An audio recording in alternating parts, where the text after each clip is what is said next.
Angels having already won the West. And today they wrap up this series, the final home game of the regular season at the Big A. Happy to have you with us, everybody. Rory Marcus along with Mark Gubazov. Today, the Angels and Rangers. Only 4 games left in the regular season, and this is one of them, obviously. The Angels having already won the West. There are a lot of stars on this Angel team this year. Let's point out Kendry Morales. Oh, he's had an unbelievable season. When you think about coming into this year, they expect to see 15 home runs, maybe 80 RBI, some decent defense, but he's been fantastic. 78 extra base hits for Kendry Morales, and including in there 105 RBI. So he has the power. He's played some good defense.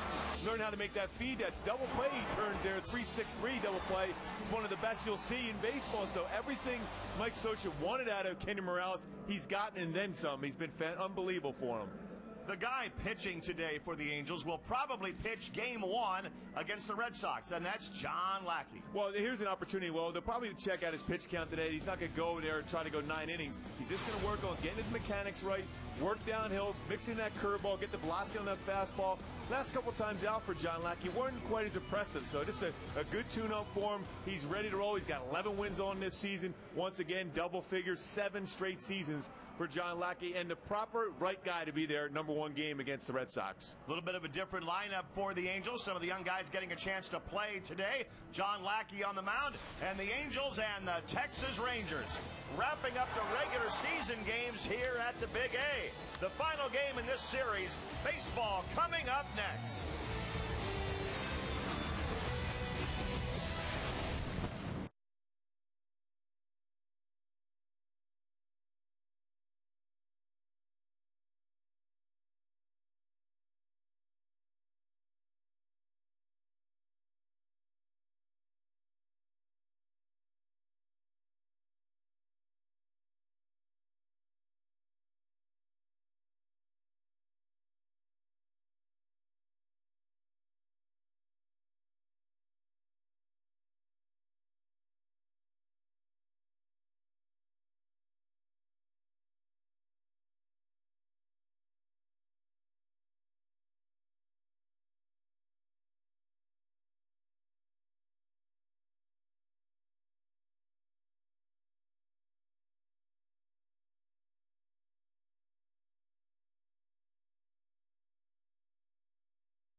Rangers, and this is it, the final home game of the regular season for the Angels on the 1st of October. 3 games left in Oakland after this, and then back here for playoff games at Angel Stadium. But first, this one in the Texas Rangers, with Julio Bourbon, Elvis Andrus, and David Murphy at the top of the order today. Andrew Jones is batting cleanup, then Kinsler and Davis. Omar Vizquel gets the start today. Taylor Teagarden doing the catching, and Craig Gentry in center field. That's the lineup facing John Lackey. Well, John Lackey, 11-game winner. Last 6 starts, he's been very good, 3-1. He's got to work that fastball. Last time out there, not as crisp with the fastball, hitting in the zone. A curveball has been very solid for him. The changeup has been mixing in a slider, too. It's an opportunity to get some work in, knock it overthrow, just keep the mechanics where he wants to be. And John Lackey will be ready for game 1 of the playoffs against the Boston Red Sox. Yes, those Boston Red Sox. The Angels defensively, Rivera, Willits, and Evans in the outfield today. Brandon Wood gets the start at third base. Is Turris, Freddie Sandoval at second base. Kendry's at first, and Jeff Mathis catching John Lackey. And Reggie Willits going to play some center field. You know, he came in there at a game just a few days ago, an important game, getting in the 9th inning, made some nice plays in the outfield up against the wall. Made a good one. Bunton's been very good stealing the base. He may have that opportunity to make the playoff roster, Reggie Willits. A good guy to be able to have as far as utilizing that speed. You know, a guy who really had great numbers and had a terrific year at Salt Lake this year is Terry Evans. He's been up with the Angels a couple of different times, 2 or 3 times, but this is not somebody who's completely off the radar. Terry Evans could figure in some future plans. And there's even some talk about Brandon Wood. Will he be an option as far as the playoff roster? Certainly a guy that can hit the ball out of the ballpark, can play some short, some first, some third base. So Mike Scioscia still has some decisions to make as far as that playoff roster. It's an exciting time coming up for the Halos, but Brandon Wood, still one of the better prospects in the system. Julio Bourbon last night got a base hit to start the game, and as it turned out, that was the only Texas hit of the night. And he leads off today against John Lackey. It's 91 degrees at game time. And the field's still in the sunlight, at least for now.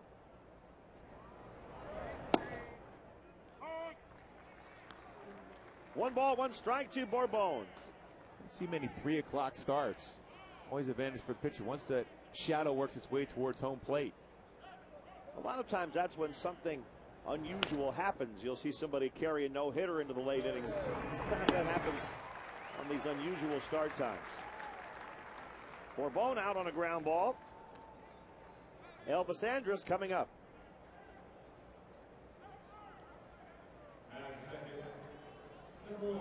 Andrus hitting .266.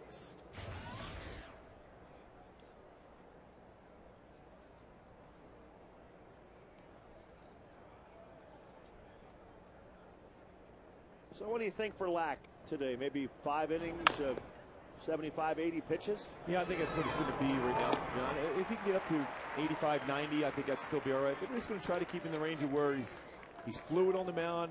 He's not stressed as far as getting that good arm angle. And you know, you're going to have Mike Butcher and Mike Scioscia looking at him attentively throughout this game to make sure there's no issues as far as health.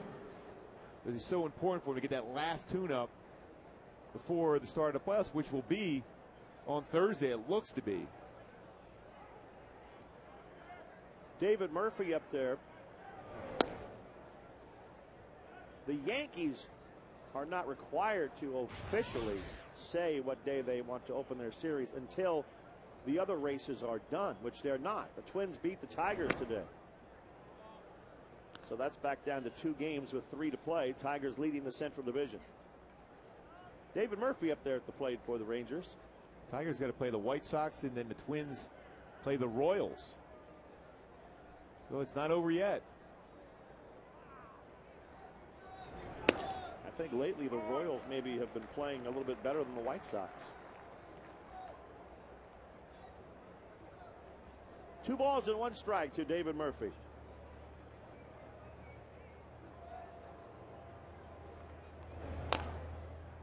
Well, I'll tell you, you and I really studied that Central Division and came up with some great picks. You picked the Indians to win it, and I took the White Sox. Well, you know, we did a lot of research, like you said. I mean, hours upon hours, and you know, that data from different advanced scouts, and we came up with a great decision on that one. Didn't you think? We really did. We were so good in our picks, I got my manager fired. Eric Wedge got let go. Right. She probably could have done a lot better. Much better. I see she decided to wear a bonnet today.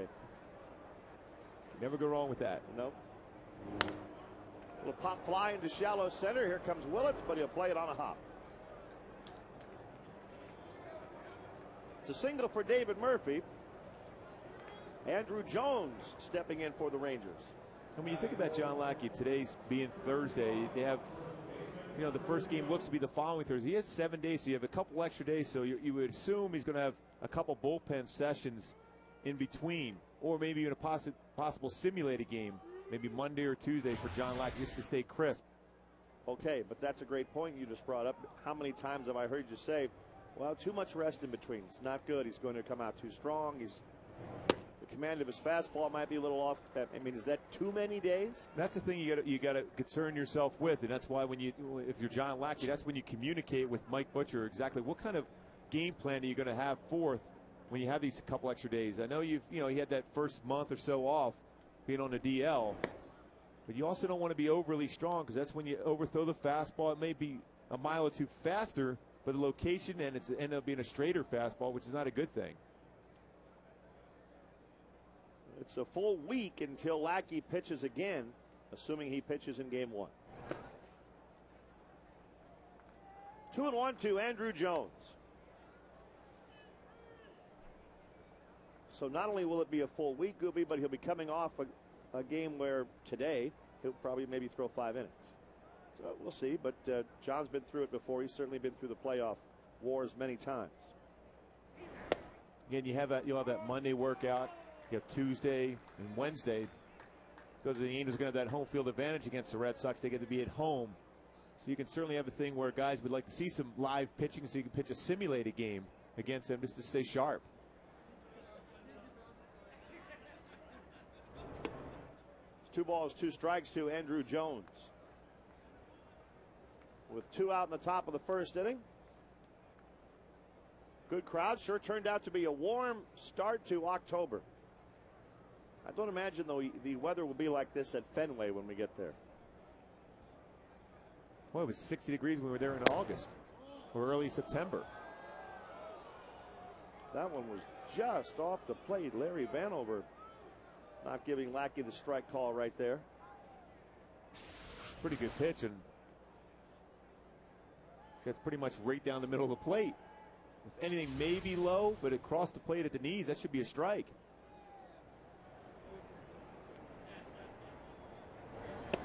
It's a strike now. Andrew Jones flails and misses, and after half an inning, no score.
Texas Rangers.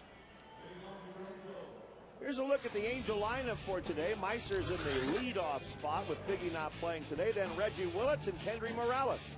Vladdy, Juan Rivera, Brandon Wood hits sixth. Then it's Mathis Sandoval and Terry Evans to face Kevin Millwood of the Rangers.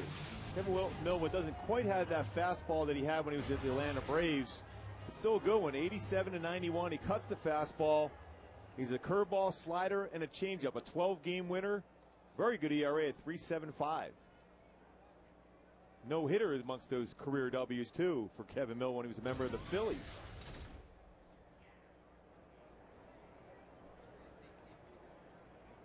Meiser leading off for the Angels. Is Turris hitting .298. He has a little bit of pop, 8 home runs, 65 runs batted in.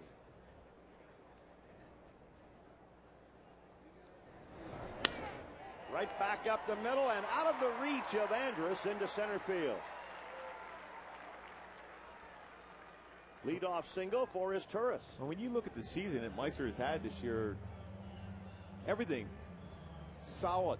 Defense, the ability, when he took over at second base there, when Howie Kendrick got sent down just to try to get a swing back and get the glove back for him, Meiser just took off at that particular point.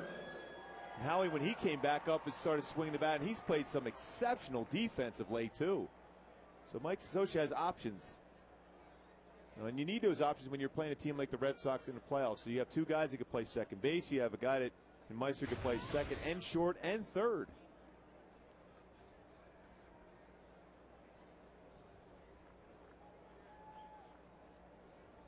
And for a moment, Teagarden going over to the Texas dugout.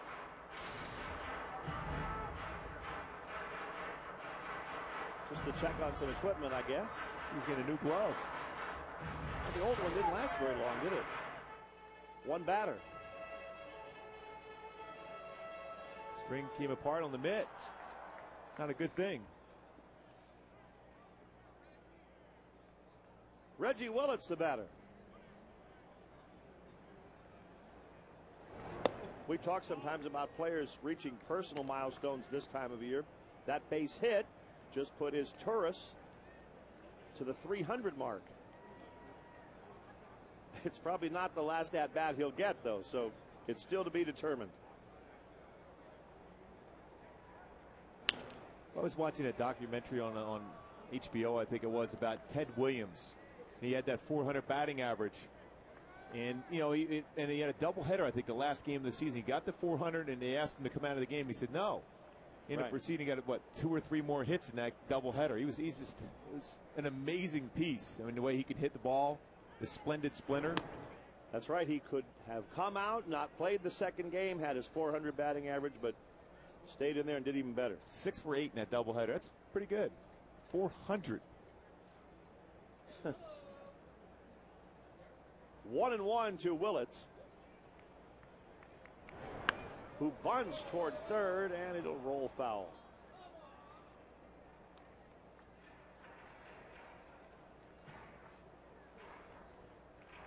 One ball, 2 strikes. And just kind of taking it easy here in the early innings. Building the momentum, getting ready for the post-season rally. Right.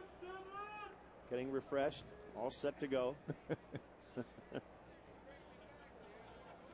Taking a picture of you, Rory.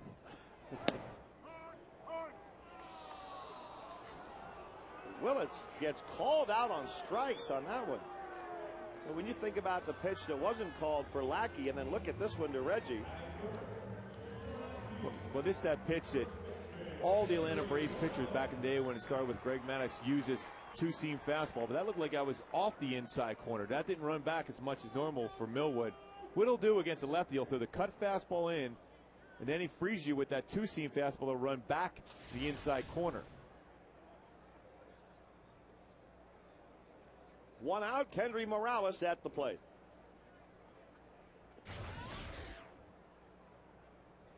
Larry Vanover behind the plate, calling balls and strikes today. He's been in the big leagues for 16 years. Kevin Millwood when he pitched to a certain amount of innings this year, that contract kicked in for next year, so he's going to be a Texas Ranger again. A veteran influence on all these good young arms the Rangers have. Morales takes inside. 2 balls and no strikes to Kendry.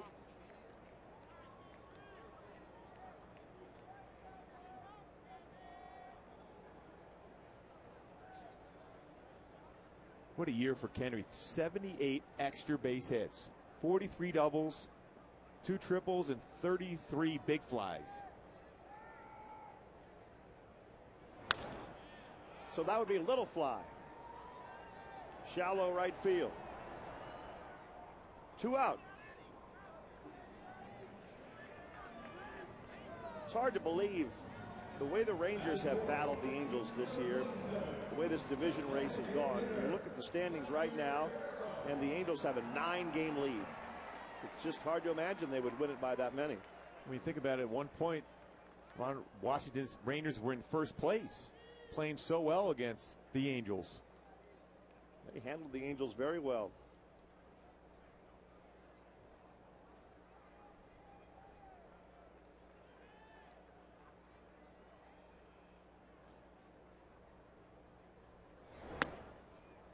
Vlad Guerrero takes ball 1.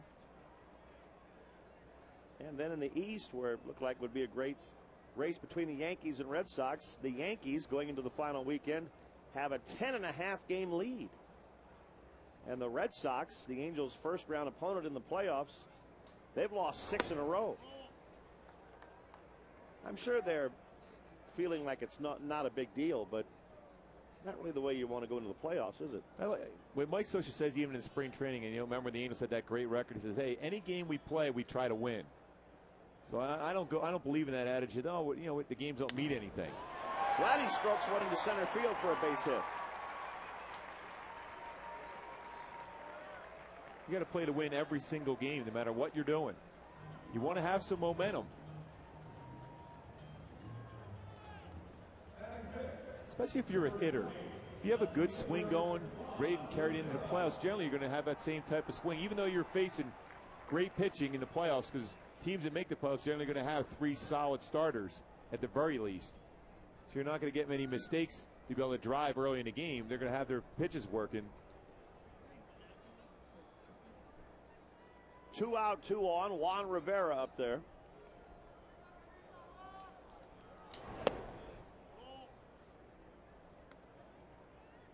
One and 0 to Juan. Red Sox are playing at home against the Cleveland Indians tonight, with John Lester pitching for Boston. Fly ball by Rivera into center field. Craig Gentry makes the play, and the Angels are retired in the first. No score after 1 inning.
pretty much every day that we've seen.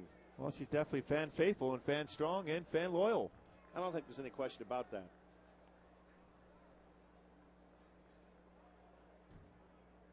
Ian Kinsler, the batter for the Rangers.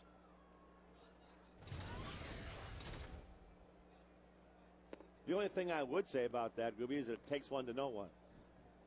Well, I'm certainly that too. Fan faithful? Yep. What about fan strong? Extremely. Fan loyal? Out of this world. Okay, we have that established. We didn't get to fan friendly, though. Well, I don't know about that one. I'll try. I'll try. It's just not my nature. You might not be. I'll give it a shot. 1-1 to Ian Kinsler. 1 ball, 2 strikes to the Rangers' second baseman. Well, we've gotten to the point where the shadows are right out there about where Mathis is. I'll tell you what, whenever I had an opportunity to pitch in a game when you had the shadows come into play, it was a good feeling. The confidence level, because your fastball has that little bit extra because the hitter making that adjustment going from the sunlight right into the shadow. In the playoff games being played at the Big A, we're around that 5 o'clock range, so it's gonna be into play. So definitely advantage pitchers early in that game. Well, I believe the late great Dick Hauser was on record as saying he would only pitch you in that situation. He tried to change his start time every time for me to give me a chance to get through the first. Very nice of him. Glad you pointed that one out, Rory. I feel real good about my career. Kinsler whacks a line drive into center field for a base hit. Leadoff single here in the second inning. And Chris Davis coming up. Obviously, you were talking about the Red Sox a minute ago. The atmosphere at today's game, or any of these games now that it's over, now that the race is over, it's not anywhere close to what it was a few days ago. But your point about the Red Sox right now having lost 6 in a row, whether it's like this or whether the crowd is roaring, it's still not a great way to go into the playoffs, is it? No, it's not. I just have a feeling that the Big A is just going to be as loud or louder than 2002. I just feel that they're tired of hearing, the fans are, how good the Red Sox are and how they've had the Angels number in the last 4 times. 0-4 the Angels are against the Red Sox in the postseason. And I think it's going to be louder than we're accustomed to. And I think the Angels are going to need that 10th man to be able to get them through that, especially that first game, that all-important first game of the playoffs. It will be like somebody turned on the switch, I think, coming up a week from tonight. Well, the Angels 5-4 against them this year, but 0-4 all time in playoff series. So you got the Yankees. They've owned the Twins for quite some time. 7-0 this year, and they beat them in a couple of series. And if somehow it's the Tigers and them, they're 5-1. So the Yankees fare pretty well against either one of the teams coming out of the AL Central. 1 ball, 1 strike here to Chris Davis.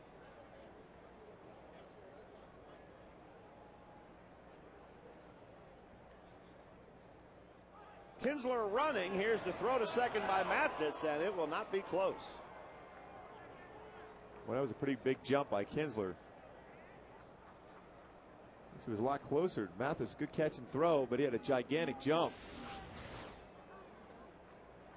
Well, anytime you have that kind of a lead and jump, pretty difficult to be able to throw him out, but it was a lot closer. Mathis doing such a solid job behind the plate this year as far as catch and throw. Quick release. Worked hard on it at spring training. 2-1 to Davis.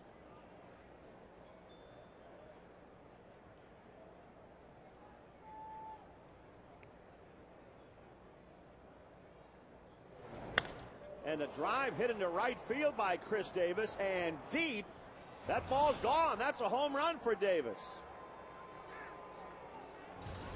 That's his 21st of the year, and it's 2-0 Texas in the second inning. Well, and Chris Davis, we were told they probably wouldn't be playing anymore this season. He hurt his hamstring when he stretched out for a throw on a foul ball in that first game. You see him gingerly run around the bases, but a good swing to hit that out. See that walk, he's still struggling with that. Howard's excellent show. The curveball that didn't get down in the zone. You see the spin was elevated enough for Davis to be able to turn on that and hit that one out to right center field. Now Omar Vizquel hits one the other way down the left field line, slicing foul.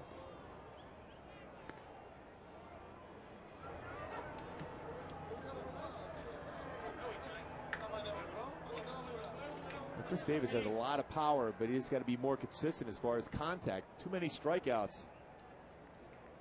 If he can get that swing to where he wants to be, put more balls in play, he's got a chance to be a special player.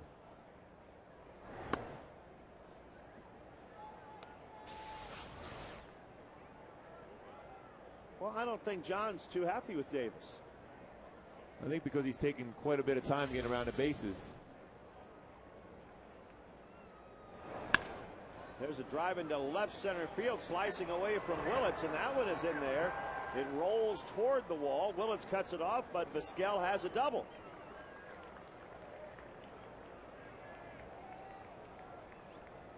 Three hits in a row now to start the second inning for the Rangers. Okay, what about pitching in this game, Gooby? Again, the atmosphere is different. Lackey knows he's in there for a few innings probably. Is it a little bit tougher to get that game face going? Well, knowing John Lackey, I would say the answer to that is no, because he's, no matter what he's going to do, he's going to be very competitive and have his game face working. But you also don't want to be in a situation too where you're struggling and then all of a sudden you have a bad release point and your mechanics come out of place for you. And they have Rich Thompson up already in the Angel bullpen, only the second inning. Swing and a miss by Taylor Teagard. Might be a situation where John's only getting a couple innings of work in.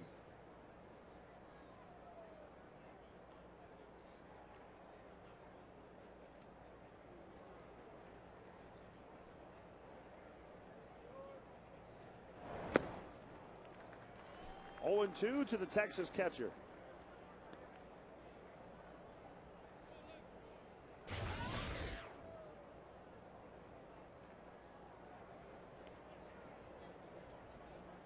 Teagarden hitting .214 with 6 home runs.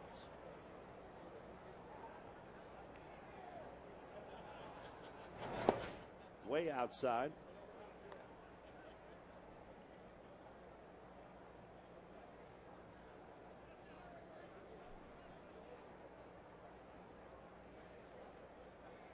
We've gotten to the plate now where the shadows have crossed home plate. And Teagarden out on strikes. Second strikeout for Lackey today.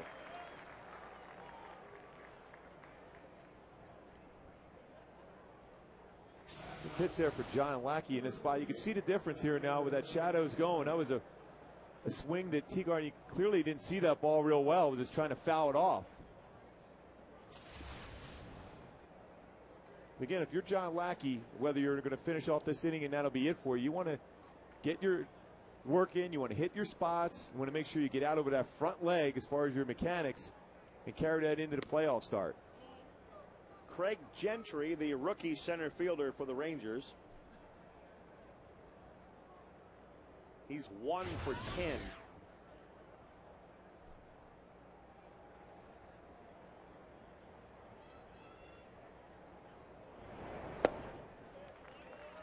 One ball, one strike.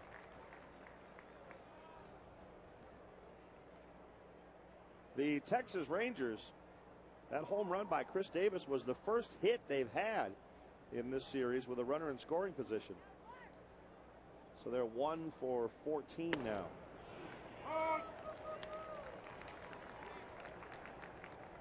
That was a good fastball by John at 92, painting that outside corner.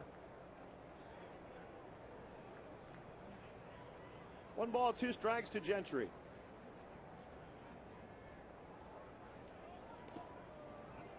The block by Mathis keeps Vizquel at second base.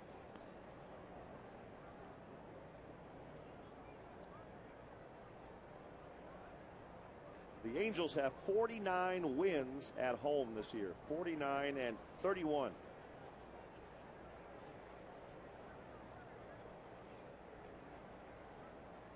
Overall, they've won 94 games. Second only to the Yankees, who have 102 wins. Shallow center field for Reggie Willits. 2 out.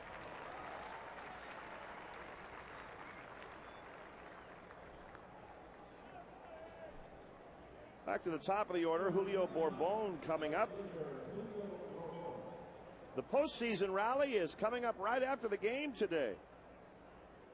Angel players, Angel alum will be here. The U.S. Army parachute team, the Golden Knights. A most avid fan contest and a spectacular fireworks show to close it out. You can get more on angelsbaseball.com or just show up here. I think they're letting people in free starting in the top of the 9th. Told you, just random people walking around can come in now, Rory.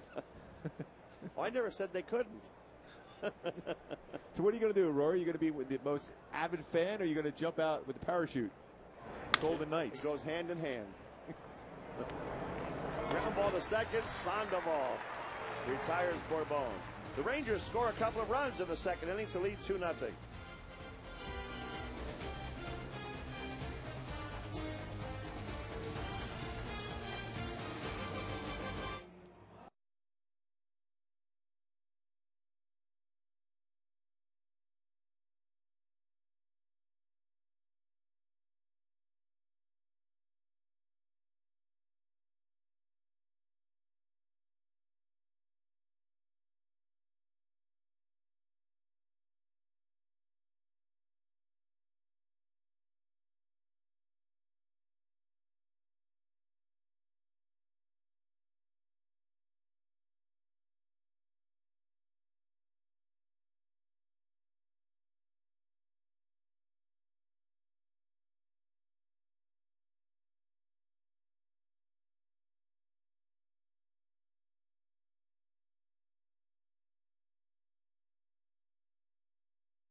What a day for a ball game.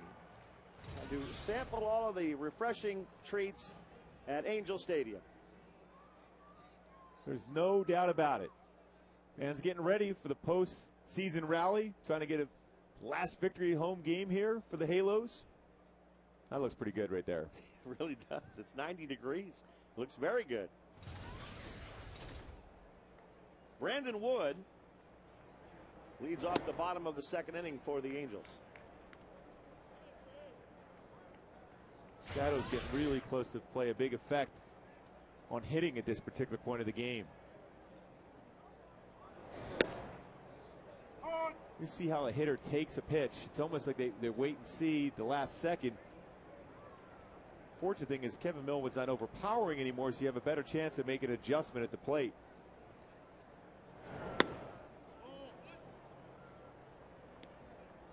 Two balls into strike to Brandon Wood. Mathis and Sandoval after Brandon.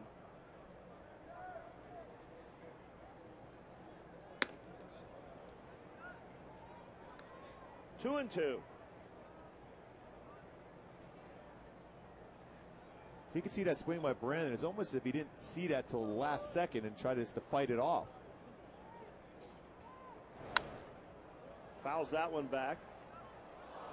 I think when the shadows come into play, Rory, you give the batter a better chance if you throw an off-speed pitch, whether it be a changeup or a curveball, to make that adjustment. A fastball gets on you much quicker. See Millwood so far throwing a lot of fastballs at Brandon.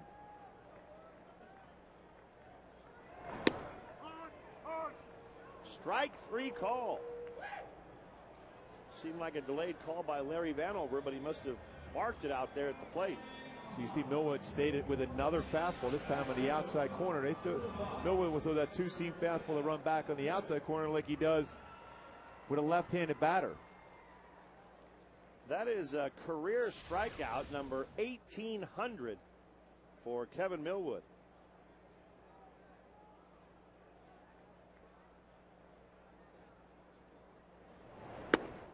Another 4,000 or so, or somewhere in that proximity, will be catching Nolan Ryan. Lackey got his 1,200th last inning.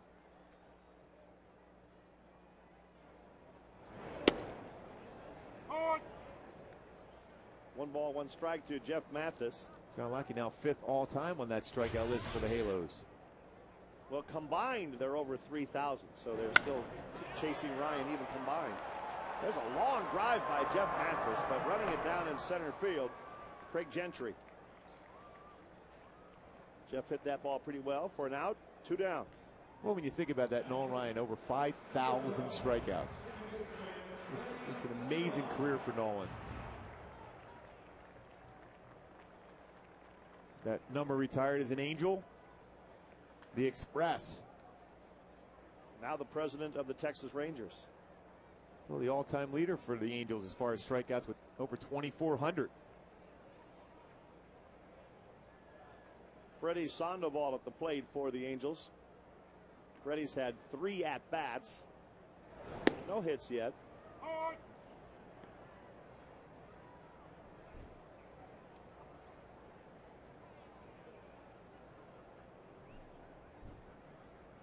Well, September is over. The Angels went 16-12 in September. So they put up a winning record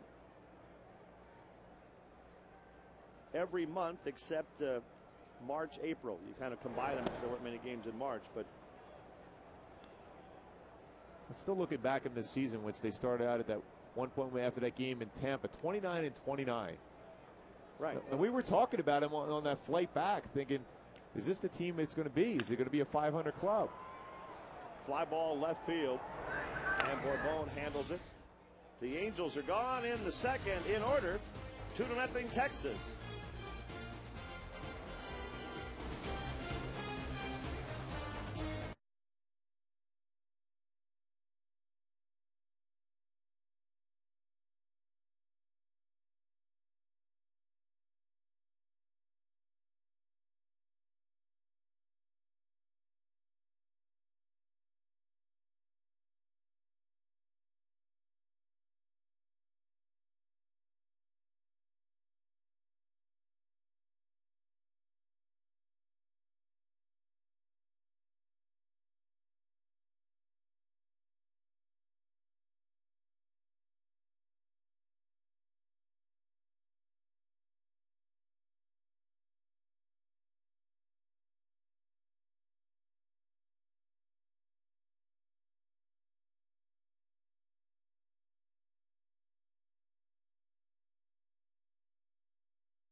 The Angels and Rangers go to the third inning, and John Lackey is indeed finished for the day. We'll get to that in a second, but since that loss at Tampa Bay, the Angels have turned it around. But you're right, we were saying, hey, is this what it's going to be this year? Is this a 500 team? Since those next 100 games, 30 games over 500, the Angels, the batting average up, better with runners in scoring position, runs scored. The home runs was the big thing. I mean, they just all of a sudden, when interleague play kicked in, so did the power. But in a lot of publications coming in the season, we're picking the Angels to win the AL West, but they were thinking they were going to settle in around 87 wins. They proved them wrong here with 94 wins on the season. John Lackey goes 2 innings today. So if he doesn't pitch, which obviously he probably won't until the first playoff game, is that enough, Gooby? Well, you know, we talked about the fact that he might pitch a simulated game maybe Monday, maybe even Sunday in Oakland. And what a simulated game is, what you do is you have your hitters in there. Instead of batting practice, they'll come in and have live swings against John Lackey. And he'll work on all his pitches to stay crisp. But you want to keep your fastball in the right spot. You don't want to be overly strong. So you have a simulated game and a bullpen or 2 in between this long layoff for John Lackey. It's unusual the way they have the playoffs set up. It's so different than when I first came up. It was like, boom, you finish the season, 1 day off, and the playoffs started. And now there's a little bit of a layoff. 4 days, as a matter of fact, for the Angels in between that last game Sunday in Oakland and the first game against the Red Sox. Elvis Andrus against Rich Thompson bounces one into left field, leading off the 3rd inning.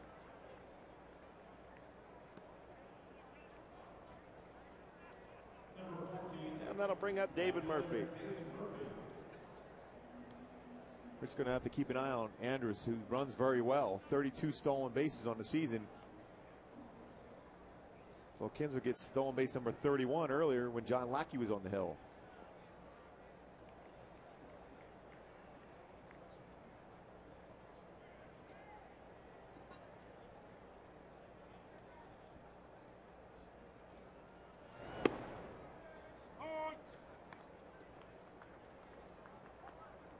Oh, 0-1 to David Murphy. Base hit his first time up.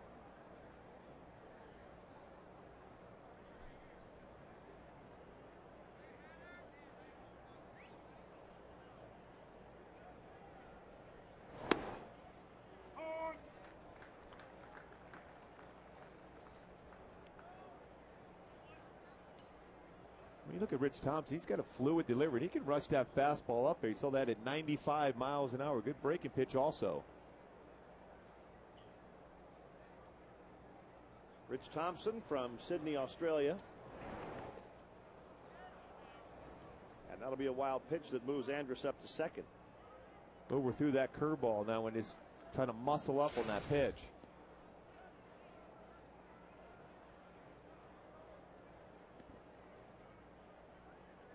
Now Jeff Matt's going out there to talk to Rich about what sign they're going to go with the man at second base now. Thompson's the 3rd Australian the Angels have had. Trent Durrington was one, and Craig Shipley the other one.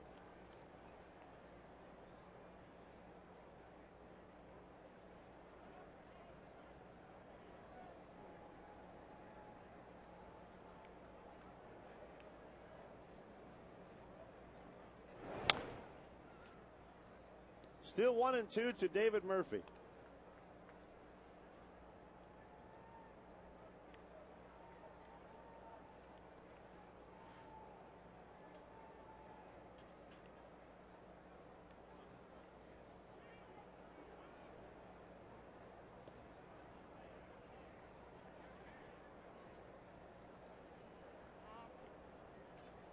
Thompson was in a couple of games with the Angels last year and appeared in 7 games in 07. So he's been up and down a little bit.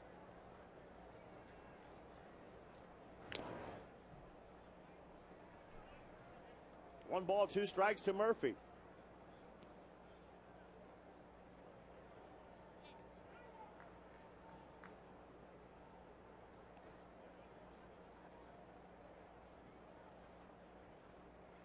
John Lackey in his 2 innings of work threw 40 pitches.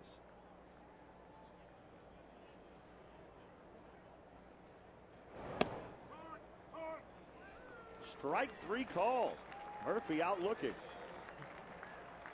Larry Vanover's not afraid to ring people up today. Hitting that outside corner. A little bit delayed on that strikeout call. Let's get a good look at it before he rings up the batter.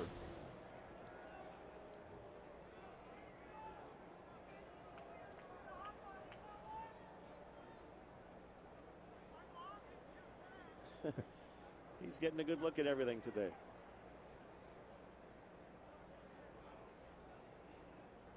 Andrew Jones up there for the Rangers. With the runner going, the throw to third way too late.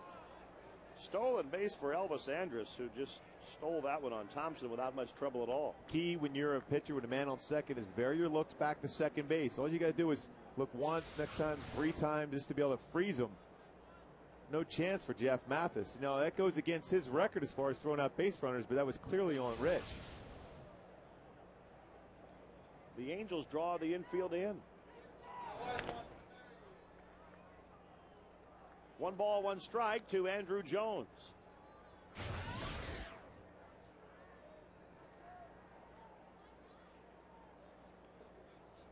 Jones has resurrected his great career here with the Rangers this year.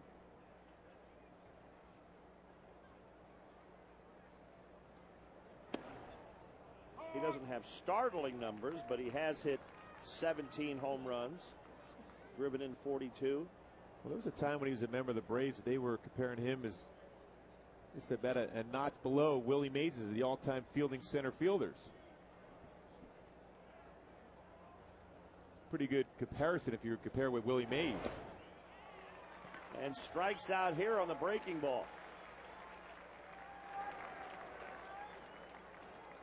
Back-to-back strikeouts for Rich Thompson. Good breaking pitch. That's the key. When you get ahead of Andrew Jones, try to finish him off with the breaking pitch. And then when you can get him in a situation where he looks for that, you can elevate the fastball and get it by him. Now Ian Kinsler up there.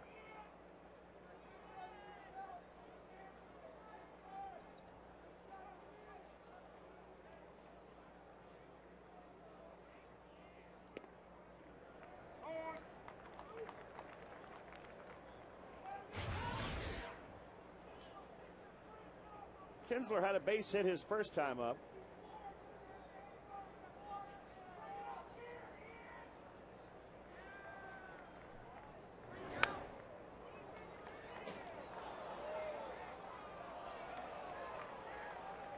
No balls, 2 strikes to Kinsler.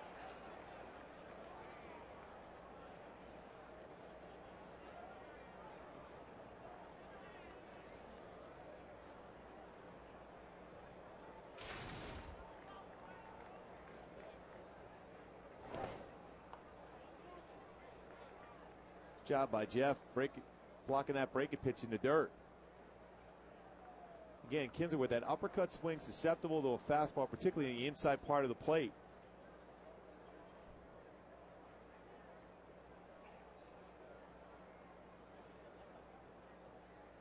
Kinsler's had a great year power-wise. 31 home runs, 85 runs batted in.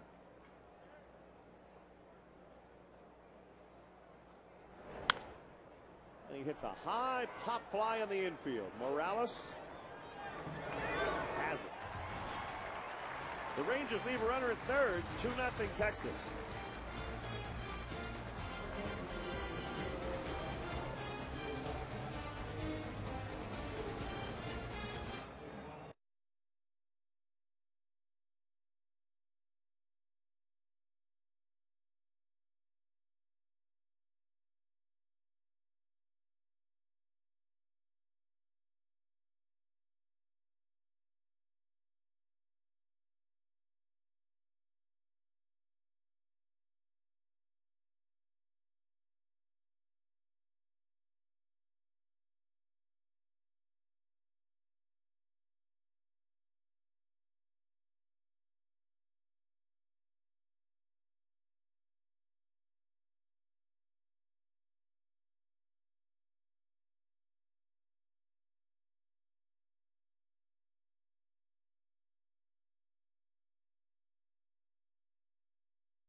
2-0 Texas. And she's here with her rally monkey. Saying all no. ready. Yeah, to whatever that suggestion was, the answer was no. She says, I'm going to cheer no matter what today.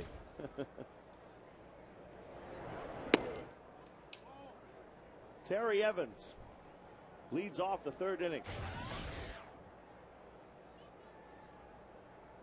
He had an RBI single last night.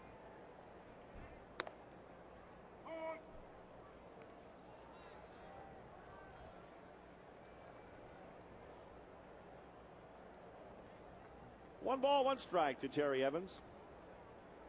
Batting in the number 9 spot for Mike Scioscia today.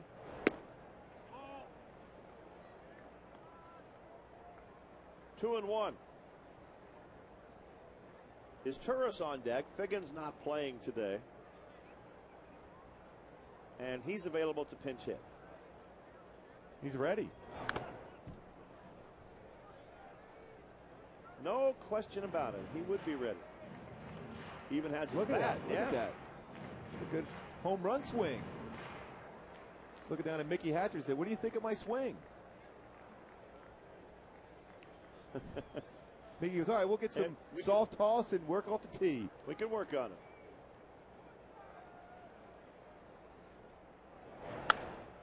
Terry Evans hits one into right center field, and he has a base hit.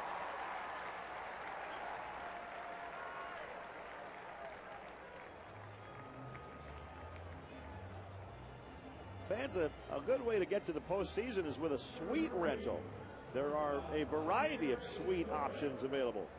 And you can check it all out by calling 888-796-HALO. Get to the postseason and do it in style.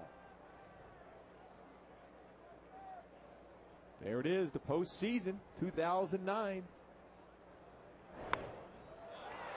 The bunt by his Turris is a good one. Safe at first base. Meiser goes sliding after he crossed the bag. Hopefully he's okay. Gets up slowly. Looks like he is all right. Alfredo Griffin's going to check on him. That's the last thing in the world you want is anybody hurt in one of these games. But Meiser went almost to the outfield grass there. They're going to run for him now. When Meiser, there was one component of this lineup that they missed last year in the postseason. You don't want anything to happen to Meiser. What a perfect bunt. And watch him after he crosses the bag. I don't know if he landed on the bag awkwardly or stepped on like he got the foot. Yeah. I don't know if he ever even quite got the base. It didn't look like it. It looked like he stepped right on his his leg. That's a good sign saying he's feeling good. Reggie Willett's up there now.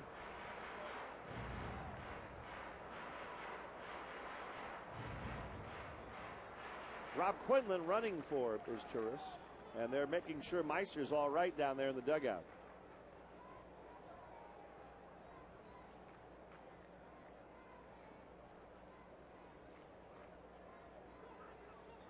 Quinlan at first, Evans at second.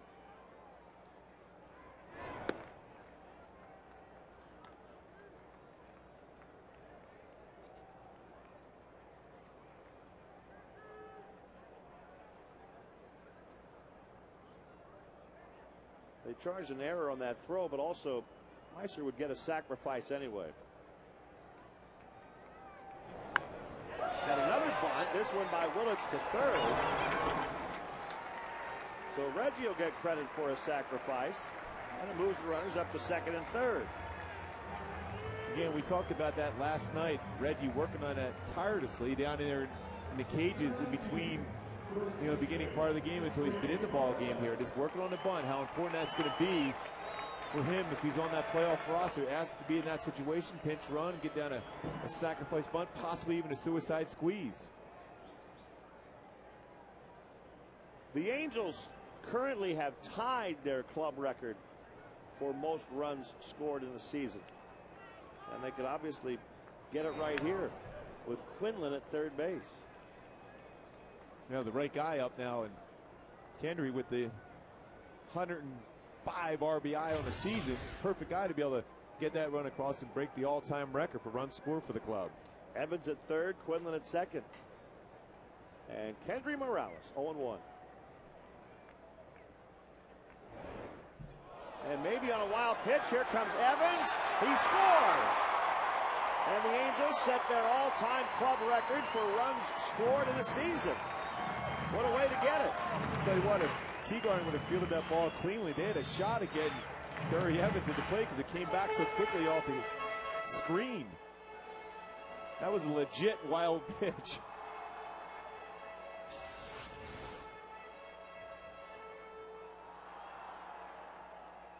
Yep. It came right back at him. They had a play.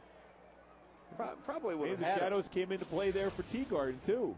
Didn't look like he saw that real well. Clearly it was just a bit high though. The infield drawn in for the Rangers. 1-1 to Kendry Morales. So the Angel rally has been single, sac bunt, error on the catcher, another sac bunt, and a wild pitch. And they have a run. And could get another run with an out right here. And there's the fly ball that would score it unless it goes even farther than that, which it does. A home run to the opposite field by Kendry Morales. And it's 3-2 Angels.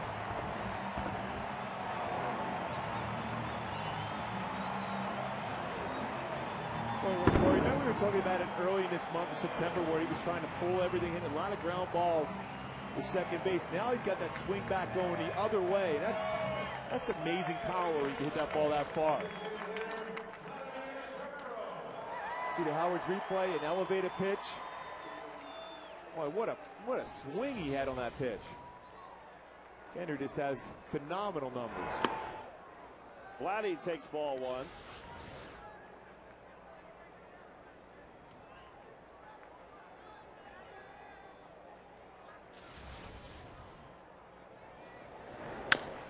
And Vlad chops one to Andrus at shortstop. 2 down. That's the one thing I think Ron Washington's going to have to work with Andrus there at times. That's a routine play, taking his time too much. He's got a great arm to make a little bit better play, but look at Kendry's numbers. 34. When he had 12 home runs in 127 career games. Talked about in the beginning, in our opening, 78 extra base hits. Now 79, 34 home runs, 107 RBI. 0-1 to Juan Rivera.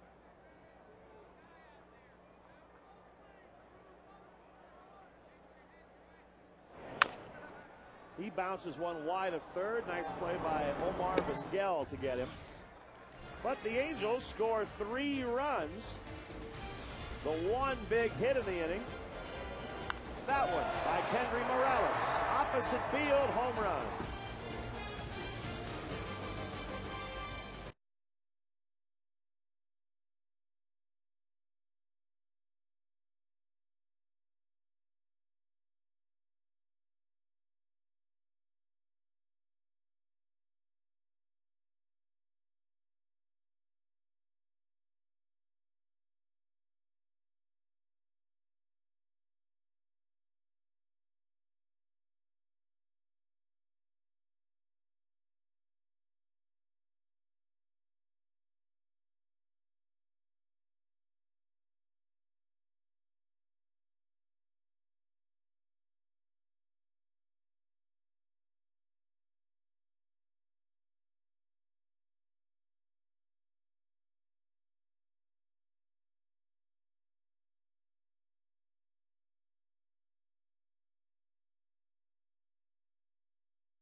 Time for the Aflac trivia question from the Big A today. Bobby Abreu has 7 straight 100 RBI seasons. Who holds the record for consecutive 100 RBI seasons? Well, that's a tough one. So easy to go with Babe Ruth or Lou Gehrig. Rob Quinlan stays in the game at third base, so they move Brandon Wood over to shortstop. What a play Cube made yesterday to end that game at line drive. Kendry Morales, after hitting the home run, comes out of the game. And Bobby Wilson takes over at first.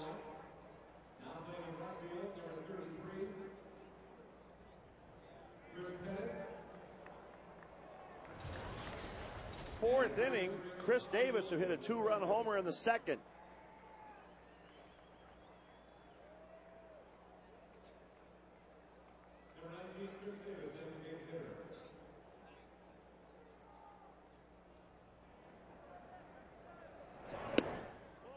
No, John Lackey was a little bit upset at Chris Davis running around the base after the home run, but I don't know if John was quite aware that Davis with a very bad hamstring. They didn't think he was going to play the rest of the season. When that stretch out on that first game of the series, took him a while to get around the bases. He wasn't trying to show up, John. There's no doubt about that. He just can't run real well at this point. John's going to think, well, his hammy was good enough to hit one out. that is true. 2-1 to Davis. Well, now if he gets an infield hit here, then it might be he might get a little bit upset.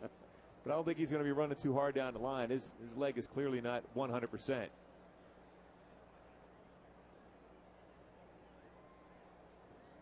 Lackey went 2 innings and threw 40 pitches today. Well, you can see even on that swing, Davis, he had that hitch.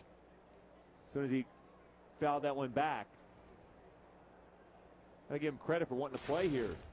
With just a few games left in the season.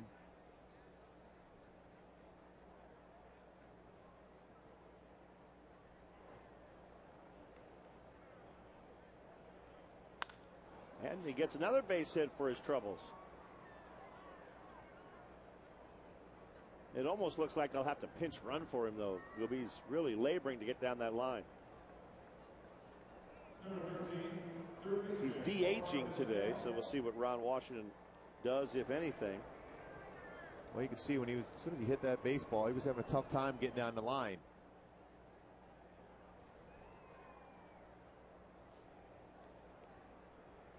Leadoff man aboard for Texas.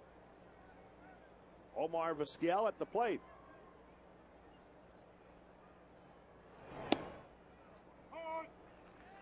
Rich Thompson is the pitcher record now for the Angels.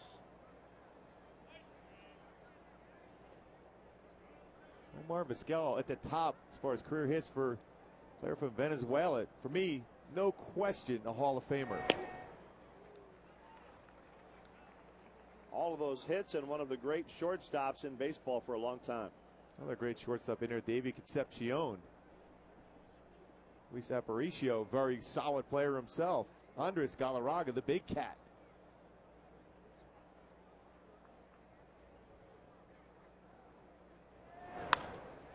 And Vizquel hits a fly ball into right center field. Evans a long way to go, but coming over from center to catch it is Reggie Willits. Good play by Willits and Evans in the outfield. Communicating well, Reggie calling him off.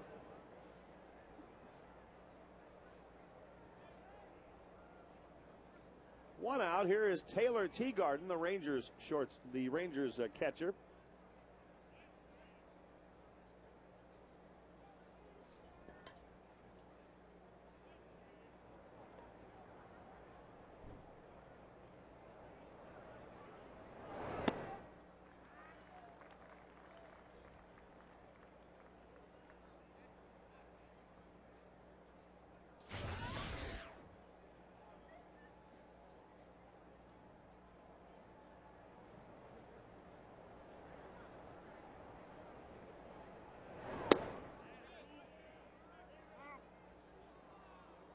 Teagarden played for the Texas Longhorns, where they've had some pretty good baseball programs over the years. Not a bad football program either. True.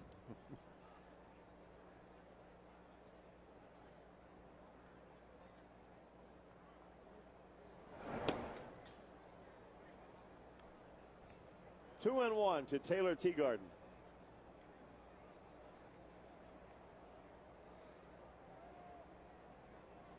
Three to two Angels in the fourth inning. The final home game of the regular season here, and the postseason rally coming up right after this game. There's a little pop fly on the right side. Bobby Wilson being called off, but he stayed with it, and he makes the catch in front of Sandoval. Nice play by Bobby. You know, when you're first base, especially a guy that hasn't played a whole lot of first base, you've been a catcher throughout your career in the minor leagues and at the big league level, you're looking for some help. Freddie was working his way over there, but Bobby Wilson got himself in position, made the play. Bobby did not give up on that baseball. Stayed with it and made the catch. First appearance ever at the big league level at first base for Bobby Wilson. Makes a nice play. As a catcher, he hardly ever will be called off a pop-up like that, so he stayed right with it. 0-1 to Gentry.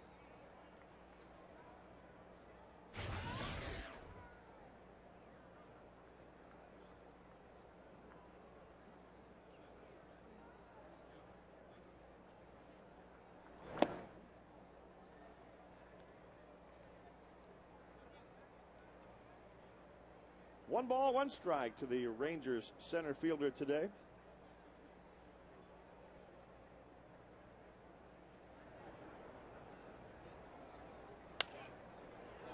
And he pops one foul. That's going to get out of play. I think the noise level is going to be slightly different from this game as compared to game one of the playoffs. Don't you think, Rory? There might be a slight increase. Well, I think as this game goes along and get ready for the rally, it'll get a little bit louder. But I'll tell you, that game one is just going to be a blast against the Red Sox. Should be a tremendous series, really.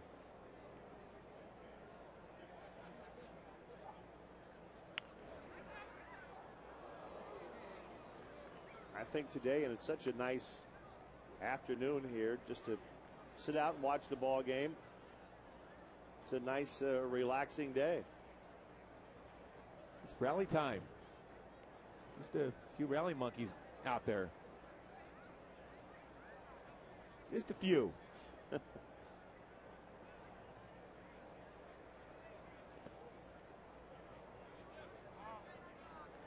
Roy, did you bring your extra special gear to be able to go down there for that Avid Fed contest? No, I haven't yet, but there's a sale going on in the team store. Still have a chance to get it. Perfect. He's all set to go. Everyone's ready to go. There's a liner to Evans in right field, and that takes care of the Rangers in the fourth inning. 3-2 Angels.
trivia question and answer. Bobby Abreu has 7 straight 100 RBI seasons. Who holds the MLB record for the most consecutive 100 RBI seasons? Lou Gehrig and Jimmy Fox. 13 years in a row. That's pretty consistent. I would say that's good consistency, yes.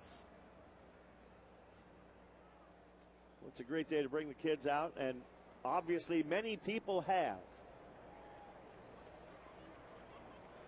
Smiles on all the kids' faces here at the ballpark. Angels with another lead against the Rangers in this series. Trying to sweep the series here from Texas, and there's a line drive base hit for Brandon Wood, leading off the bottom of the 4th inning. Well, don't forget about the fan cruise. It is back. January 22nd through the 25th. We'll be heading towards Baja, Mexico. An exclusive offer from AAA Travel. Angel players, coaches scheduled to appear, and I'll be swimming alongside these ships. You see, there I go. That's footage from last year's cruise. You could swim some kind of fast, Rory. Yep. I thought you were making that up, that you could swim a lot. Well, I get into the shore a lot quicker than the ship does. This could be a double play right here, and it is, as Sandoval took off there on that line drive. It's an easy double, or Wood rather, took off with that double play easily. Mathis lines into the 2. They were going to hit and run there. Nice play by Murphy coming in to be able to make that throw into first base. Well, you'd be amazed how fast my legs are moving throughout that entire cruise.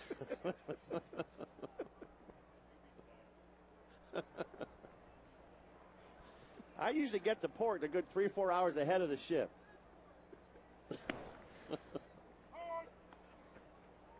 Just so you'll know, in case you're on the ship looking for me.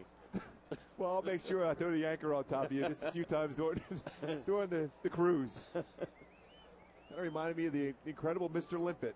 Don Knotts, cruise along there, Rory. There's a base hit for Sandoval into right center field, and that one will roll to the wall. He might try to get 3 out of this. Nope, he'll stop with a double. Freddie Sandoval. A 2-out double for Freddie. Pitch out over the plate. Freddie, quick bat. It's in that right center field, splits it. Gets in there in scoring position now with 2 outs. His first hit this year, first extra base hit ever, and just his 2nd career hit. Now Terry Evans up there.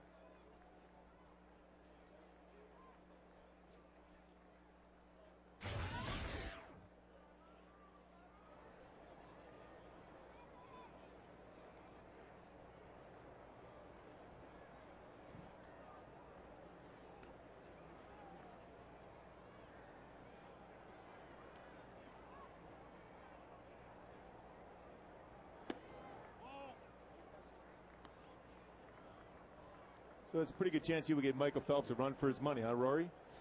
Well, when you can swim to Mexico that fast, in water, that's fast.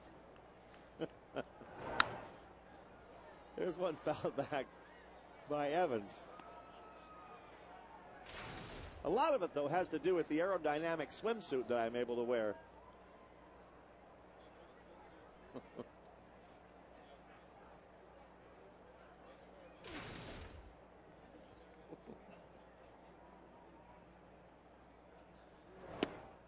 There's ball 2 to Evans.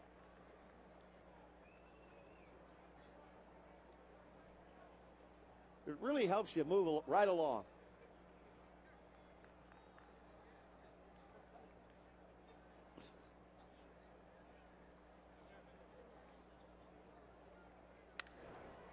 There's a high pop fly to the right side. And David Murphy will take care of it. That's it for the Angels and the fan cruise in the 4th inning, but I will be ready to go.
We go to the fifth inning. It's 3-2 Angels. And the Angels bring a new catcher in. Ryan Buddy is going to take over behind the plate. There's Ryan getting a chance to play a few innings here today.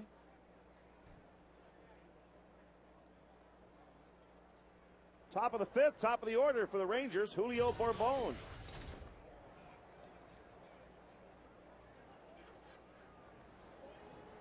He's grounded out twice today and takes strike one from Rich Thompson. Rich is coming in and did a nice job for Mike Scioscia here coming out of the bullpen. Good fastball, good overhand curve, and a slider. And that one's right over the bag. A fair ball for Bourbon. The new right fielder now, Chris Pettit, comes right into the ball game and has to make a play. His throw to second base will not get Bourbon. So the Angels making several changes here in this inning, including bringing Pettit into a right. Well, he was quick and a strong throw, too, by Chris Pettit. Right down the line. Bobby was playing well off the line there. Pettit did a nice job of cutting it off, spinning around and making that strong throw in the second. Almost able to get Bourbon.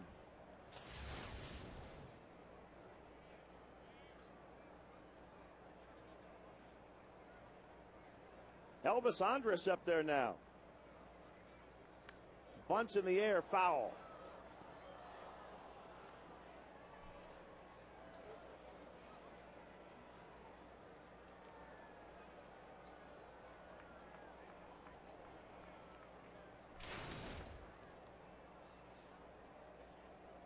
Oh, 1-1 to Andrus.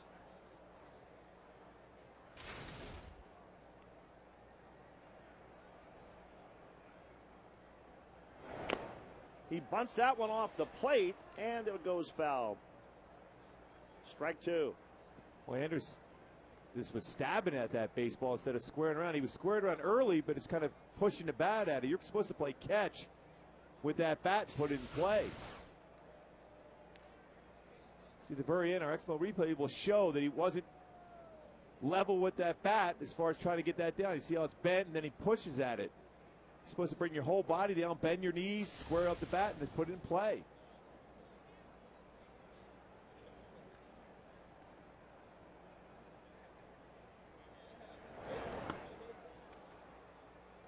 Blocked by Ryan Buddy. So the Angels have their number 3 and number 4 catcher both playing right now. Buddy behind the plate, and Bobby Wilson at first base. Mathis started.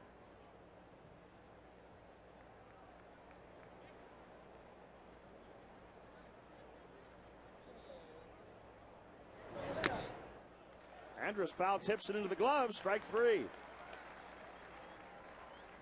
Well, that wasn't a real productive at bat for Andrus there with a swing and miss after 2 failed attempts to get a bunt down. Fastball on the outside corner. Tried to go to the right side with it, but unable to make contact.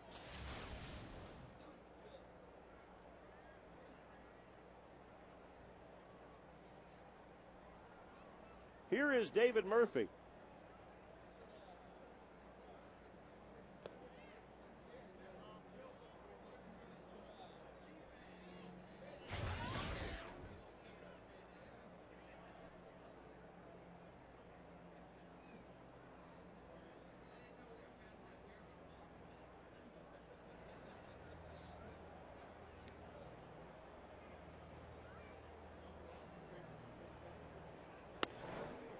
Big swing and a fastball.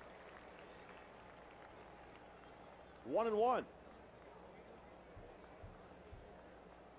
John Lackey started today. Mike Scioscia left him in for just 2 innings. Got him 40 pitches. Took him out of the game.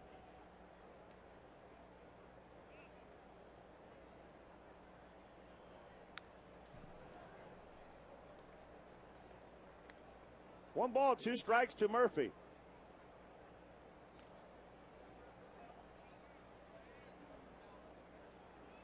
Rich Thompson has come in to do a nice job in relief, and now Trevor Bell is loosening up in the Angel bullpen.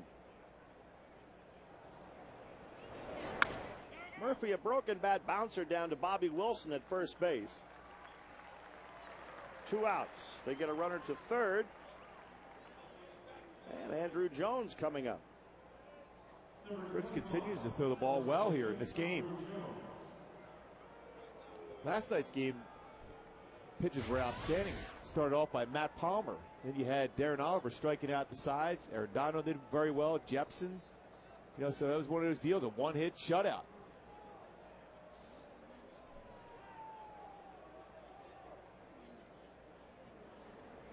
Andrew Jones 0 for 2 today. He has struck out both times up.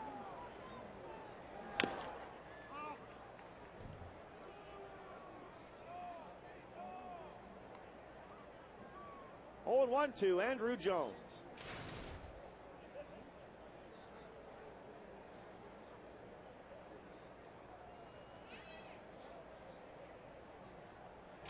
The East Coast games are starting now. The Red Sox are trying to break a 6-game losing streak, and they have scored in the bottom of the first at home against Cleveland.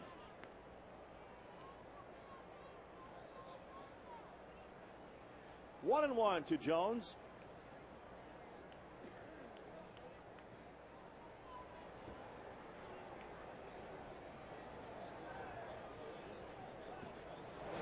Whoa, and he got hit with that one, or did that get the bat? Well, here comes the runner from third. And let's see what the call is. He's hit by that pitch.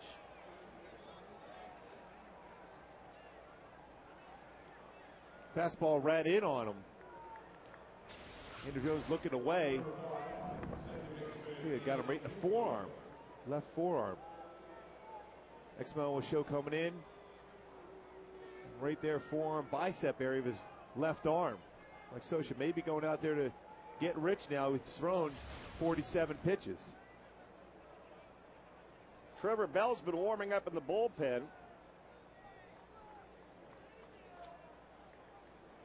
So talking to Rich Thompson for now and has not taken him out. First and third, 2 out.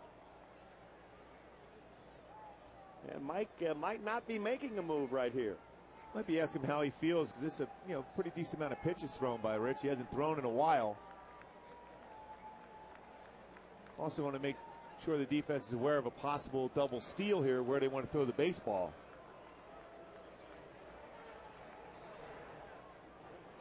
Well, he's leaving Rich Thompson in to pitch to Ian Kinsler with 2 out and 2 on.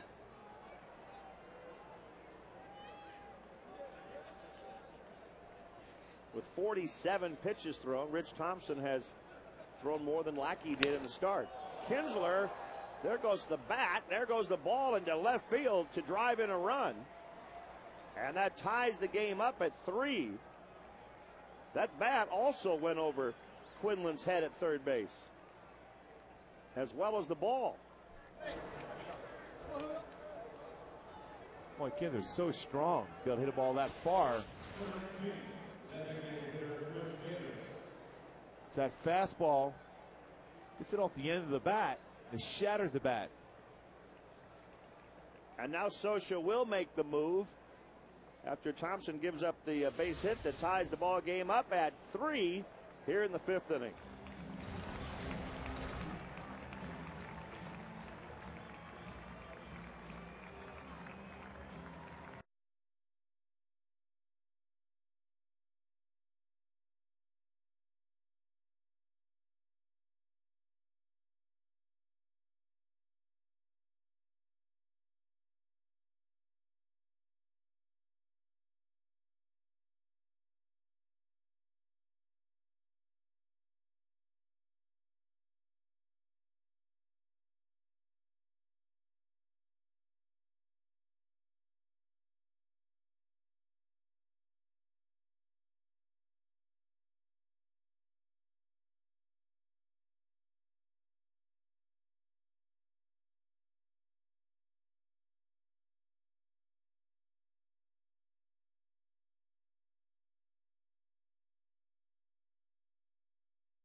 in some ways, when you see that, it just seems like yesterday that he pitched. Well, I can still just reflect on that 6th inning when he pitched 7 pitches, all strikes, and it was cruised through that inning. It was on his way. It's a fabulous game he threw, Nick. It is hard to believe.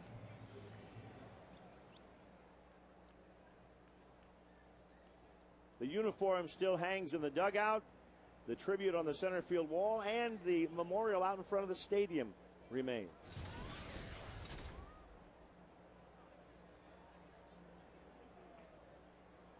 Chris Davis up there now for Texas. Trevor Bell is in the ball game for the Angels, their 3rd pitcher today. 1-1 for the rookie, who has been in 7 games. Another broken bat. That one came back and hit Bell, and he's down on the mound. That one might have stabbed him. That bat shattered, and part of it went right out and hit Bell, and he went down right away. Well, we've always worried about that. Let's see what part of the bat gets him and how it gets him. I'm afraid the sharp end of that bat may have gotten Trevor. It got him right in the arm area, his bicep of his left arm, the glove arm.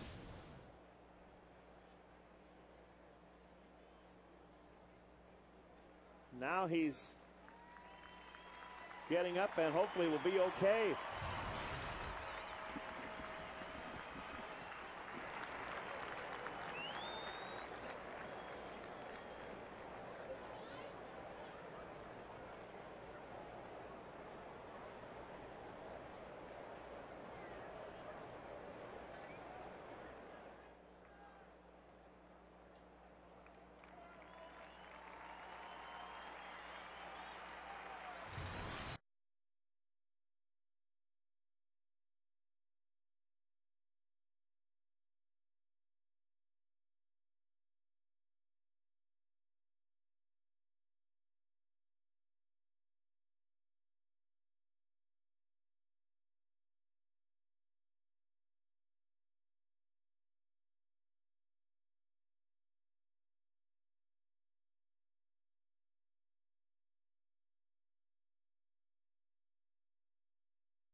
Bat.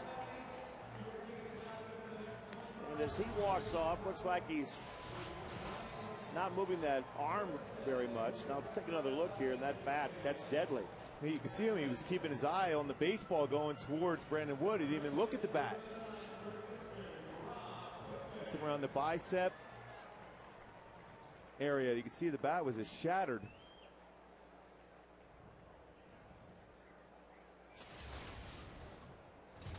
We'll find out more about Trevor as soon as we can. Bottom of the 5th inning, Rob Quinlan getting his first at bat. Well, we keep saying that these games that now don't mean a whole lot prior to the playoffs. Is Turris stumbled over the bag at first. Bell takes the broken bat in the arm, and you just hope nobody gets hurt here in the next few days. Hugh grounds out to start the bottom of the 5th. So we always say you got to play the game the way it's supposed to be played. Hard. You can't just relax. You never know what's going to happen. Or a few years ago, Paul Abbott, who was a pitcher for Seattle, got hit with a broken bat It's shattered like that, but it's stuck into him there. So it's always a dangerous position. When you throw the baseball on that mound, you're about 50 feet away, whether it be a baseball or a bat coming back at you. Reggie Willits takes ball one.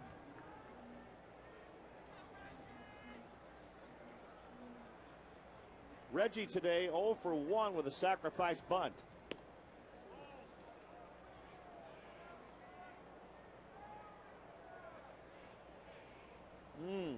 Mighty refreshing.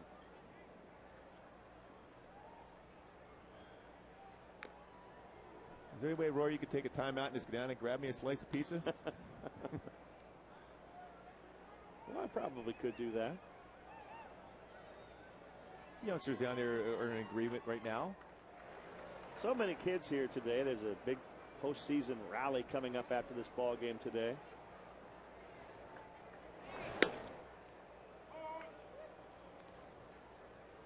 Today is also a team photo day, which always goes better with Red Vines. Team photo day is pretty fun. That photograph, it could be something you could cherish. It's going to be the World Series champion. You never know. I think that baby right there is considering that right now. It'll be a great memory sometime later on. Maybe 30, 40 years from now, he'll be able to look back on it. Yep. Willits pops one into shallow right field for a base hit. Reggie's first hit of the day.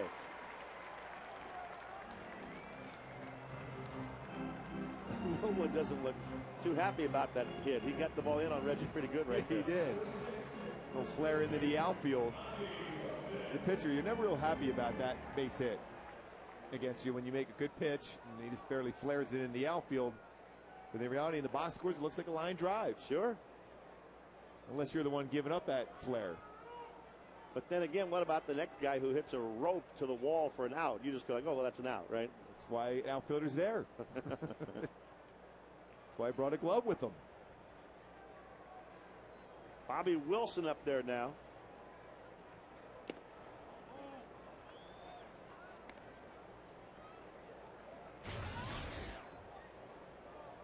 Bobby has 3 at-bats as an Angel this year and 1 hit.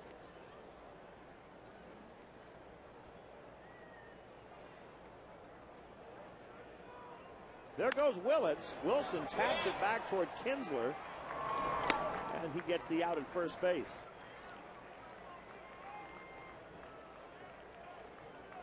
Fans, the Angels are the AL West champions. That's 3 years in a row. Now you have an opportunity to lock in postseason tickets with a 2010 season seat deposit. Make your plans to be a part of all the postseason excitement. Then get ready for every pitch of the 2010 season. He's looking forward to it already. Visit angelsbaseball.com to get your seats for this year's postseason and next year's season seats. Like Napoli going to come in and pinch hit for Vlad. It's all 4 catchers involved in this game. Already? We're only in the 5th inning. I'm not quite sure that happens a whole lot. No. There aren't that many teams that have 4 catchers. And they're all best of friends, too. Remember during the celebration, they were all together for a photo.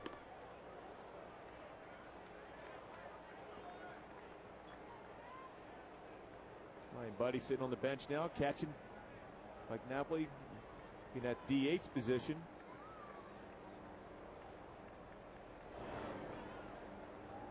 One ball, 1 strike to Napoli.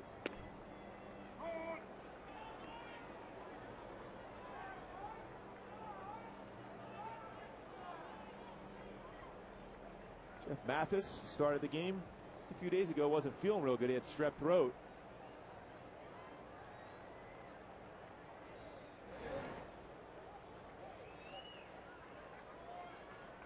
Two balls, 2 strikes.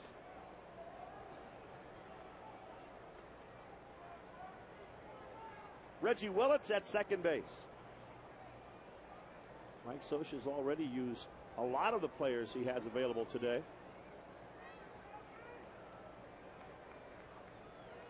We haven't heard anything about Trevor Bell, and there's nobody warming up, so he might just be okay and ready to stay in the game. Definitely caught him by a complete surprise. He was tracking that baseball going to Brandon Wood at shortstop when the bat hit him.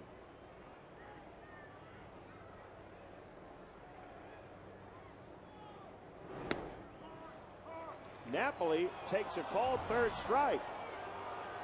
Disagrees with Larry Vanover on that one, but he's out to end the fifth, and the game's still tied at 3.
Coors Light, 6th inning. Now it's time for the Coors Light Freeze Can.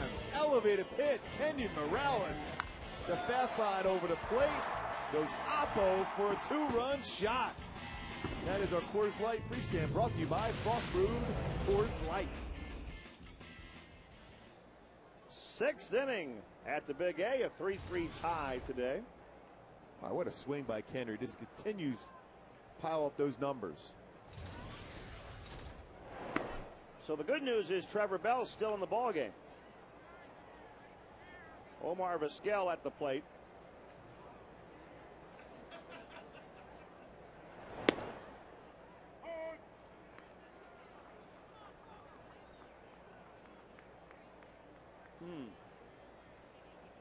Asking for a personal birthday gift, I guess.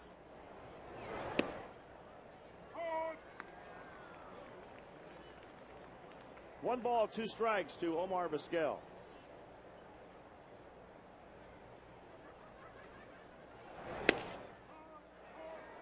And he strikes out. Trevor Bell getting the veteran Vizquel. Tell you what, Trevor's got a good fastball. He's got solid mechanics, too. See him staying within himself, not overthrown, hit that fastball right in the inside corner, getting a veteran out, the future Hall of Famer. Stayed on top of that fastball, hit that spot in the inside corner. Still a little bit of shadow action, plus the baseball coming out of the sunlight just in front of the mound. Taylor Teagarden up there now.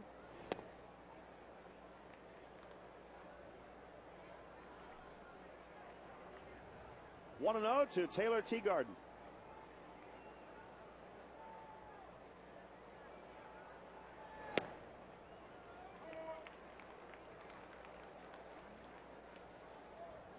Rangers 3, Angels 3 in the top of the 6th. Trevor Bell, the 3rd pitcher today for the Angels. And there's a shot into right center field by Teagarden. That one gets to the wall on one hop. Evans plays it nicely, but the Ranger catcher is at second base with a double.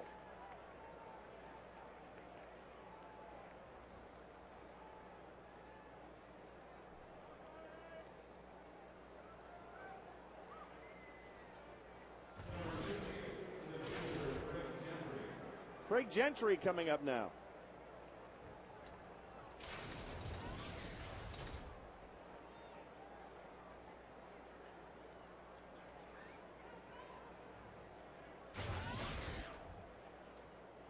Pettit that played that ball in right. Evans has moved from right over to left. And the batter now, Craig Gentry,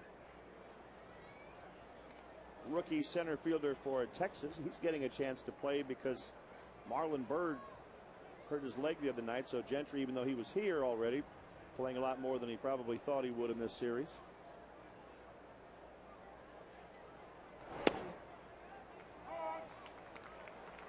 I like that fastball by Trevor Bell, that last little giddy up as it gets to the plate. So we want to see not only necessarily just the velocity, but that late movement on the fastball as it crosses the zone.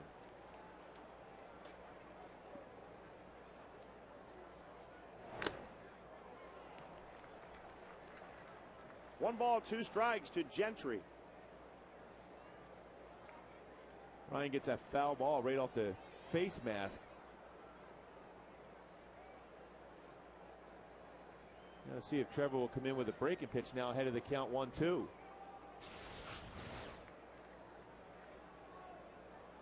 Knocked it right off. How quick it comes off the bat, and it's knocked the mask off that quickly too.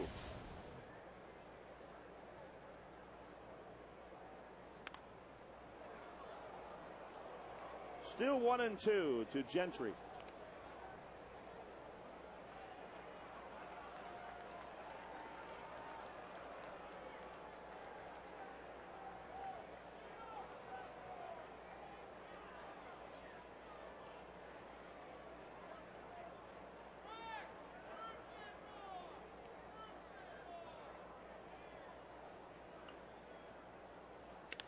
And he lines one into left field. That drops in front of Terry Evans, but will not score the run. Teagarden stops at third, and the Rangers have runners on the corners with one out of the top of the order coming up. Still the double play in order for Trevor Bell. Julio Bourbon coming to the plate. Let's see who Mickey Hatcher's talking to.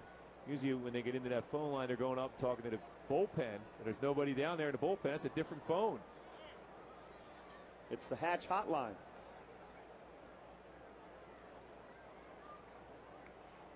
Be somebody down in the cages knowing Mickey never stops.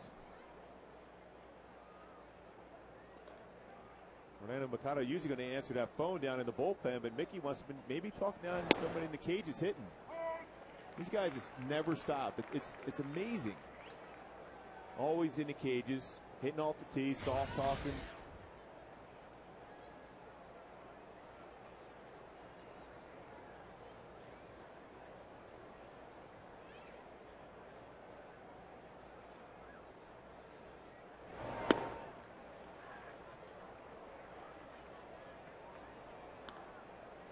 One ball, one strike to Bourbon.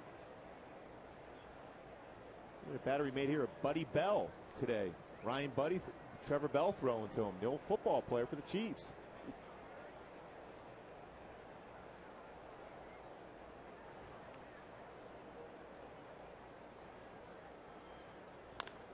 A high chopper will get into right field and score a run for the Rangers.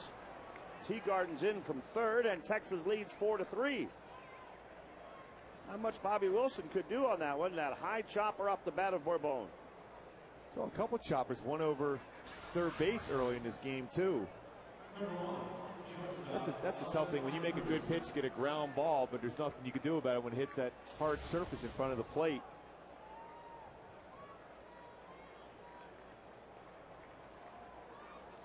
Still runners on the corners for the Rangers with one out. And Elvis Andrus at the plate.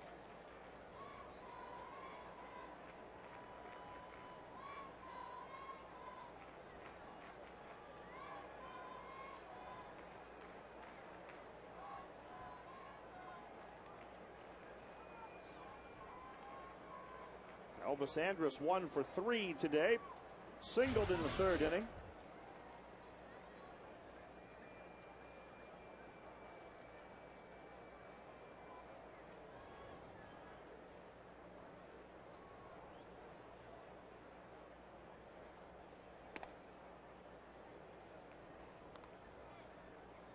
The Rangers with a run in the 5th and a run here in the 6th. They have come back today. Texas overall has lost 4 in a row.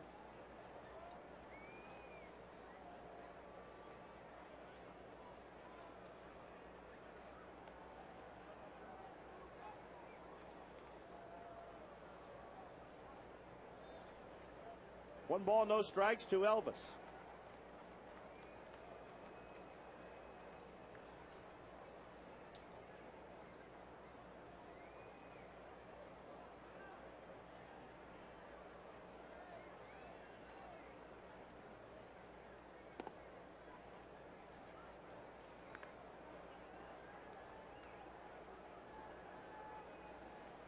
Two and 0. John Lackey started, pitched a couple of innings. Rich Thompson came in. Now Trevor Bell trying to work through the 6th. Needs that ground ball here on the fastball count.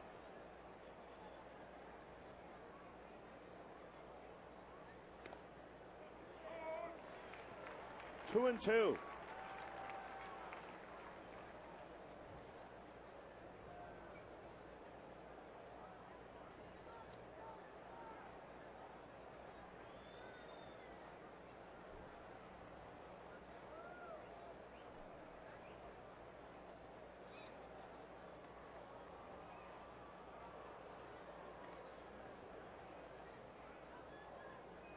The Rangers have Gentry at third, Morbones over at first base. Trevor Bell working slowly here, trying to get out of this inning.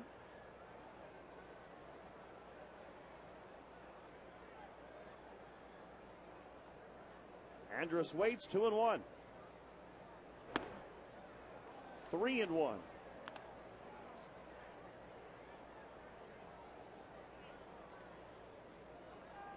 They haven't exactly been blasting the ball around the ballpark against Trevor, but he hasn't had much luck. That high chopper for a base hit a moment ago hurt him.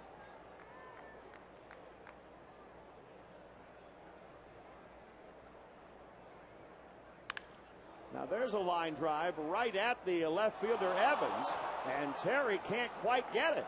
It carried over his head. That gets another run in for the Rangers.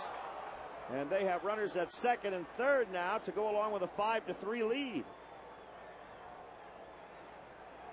Well, he hit that one right on the line. It fooled Terry Evans out in left field. Good fastball count. The first initial step going in, and then the ball just kept carrying. Got over his head for that double. He had to have misjudged Gooby, because looking at him play the ball, it's obvious he thought he had it. Anytime the ball carries, much better. He hit it on the nose. The first initial step going in, then had to go back.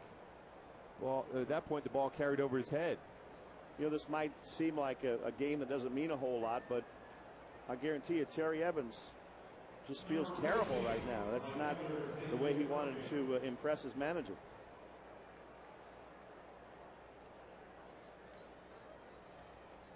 Sometimes that baseball for an outfielder right at you is the most difficult play.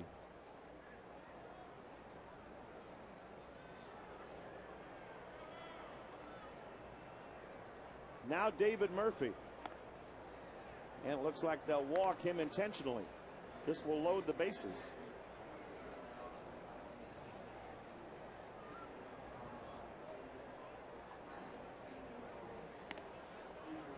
Just over 38,000 here for the final game of the regular season at home.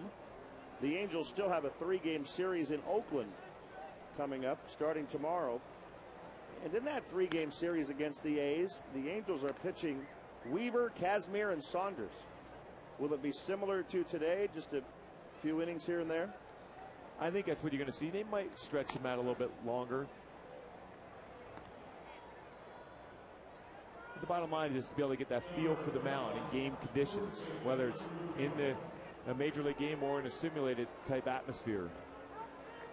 Bullpen sessions alone don't keep you fresh and crisp enough to be able to be successful, in my opinion, on the mound. So there's extra little bit of throwing you get in to get you ready for the postseason. Now Andrew Jones with the bases loaded for the Rangers.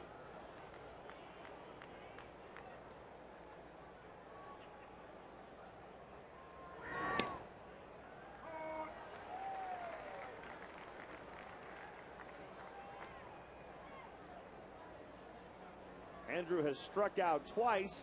He was hit by a pitch last time up.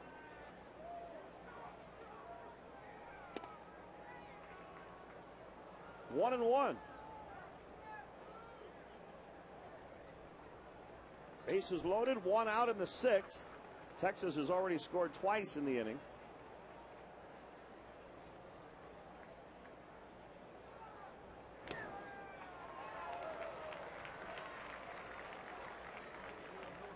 One ball, two strikes.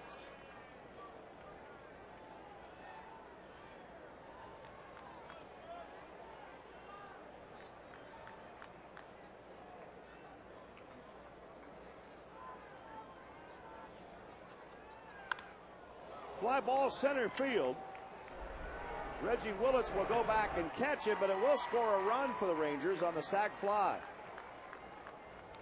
Andrew Jones drives in a run, 6-3 Rangers. Well, he tried to get him to swing and miss on that breaking pitch, but it was elevated enough for Andrew Jones to make that adjustment and get the sacrifice fly.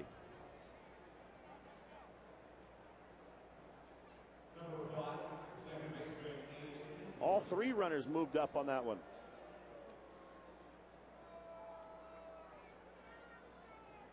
And the batter now, Ian Kinsler.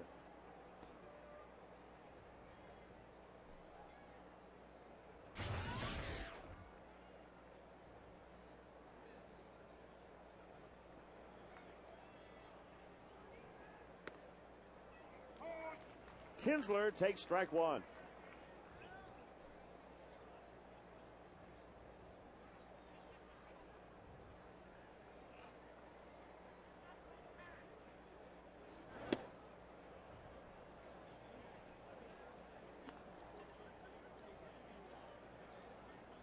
Trevor Bell working hard in this inning. He's thrown 32 pitches now in the game.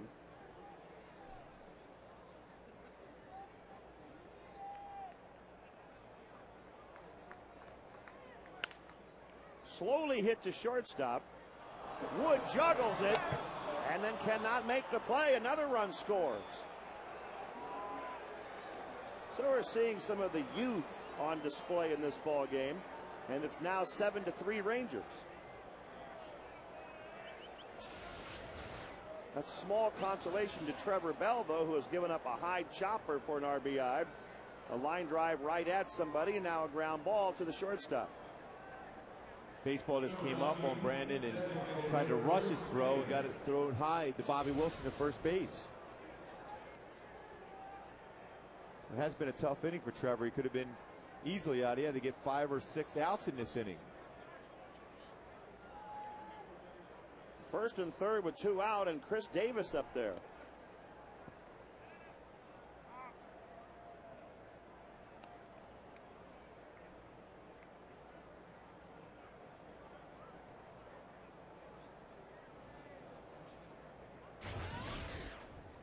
One and 0 to Chris Davis.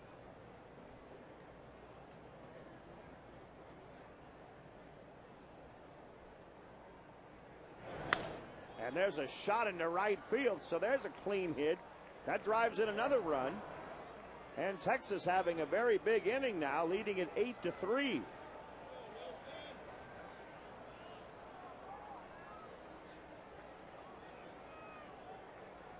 Trevor Bell, he has thrown 33 pitches in the inning. Davis has a good day going, a home run and 2 singles, 3 RBIs. Now Omar Vizquel, who started the inning by striking out. I think they're finally going to take out Chris Davis, or at least Ron Washington's going to ask him. He wants to stay in the game. That hamstring's still an issue for him.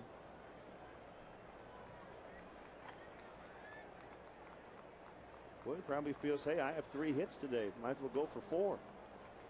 When you think about it, a lot of times when you have a sore leg like that, you don't worry about the little things. You just look at your approach to the plate and just try to make good contact. Vizquel lines one to left field. That's going to score another run for the Rangers. And they're having a huge inning now, leading at 9-3. Omar Vizquel, who started this inning by striking out, now gets a base hit. And the Rangers send up their 11th hitter of the inning, Taylor Teagarden. He already has a double in the inning.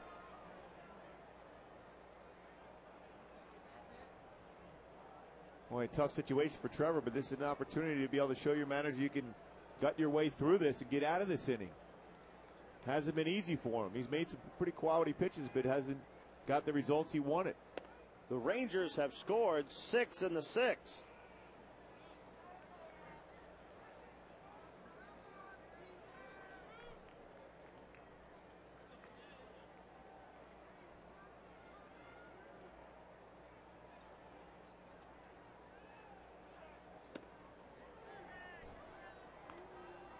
Trevor's thrown 35 pitches in this inning.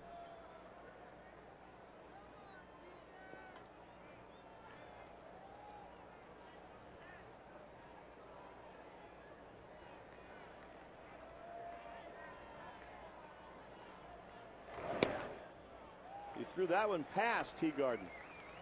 That might have been an angry fastball right there, Gooby. Yeah, just reach back and throw it as hard as you can. Anybody's taken that mound has been in this position before, or even when you make a good pitch, chopper or fly ball that carries extra. That's when you want to throw it about 150 miles an hour. Just reach back as hard as you can throw a baseball. See if you get through the inning.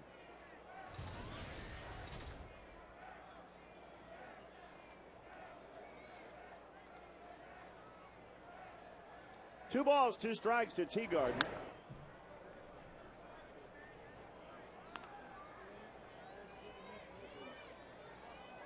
I think Trevor needs to get this out right here. You start getting up around 40 pitches in an inning. He'd like to get out of it right now.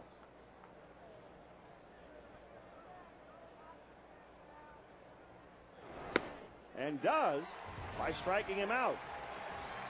But the Rangers score 6 in the 6th and lead the game 9-3.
AT&T, the nation's fastest 3G network. AT&T, your world delivered. John Lackey went the first 2 innings today, but now we get to the bottom of the 6th. It's 9-3 Texas. And Chris Pettit leads off for the Angels.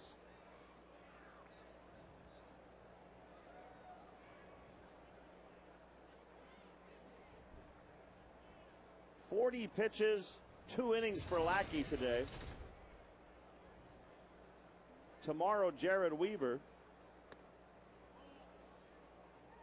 Now, Jarrett, he's already has career high in wins, innings pitched, starts, complete games, shutouts, all those numbers.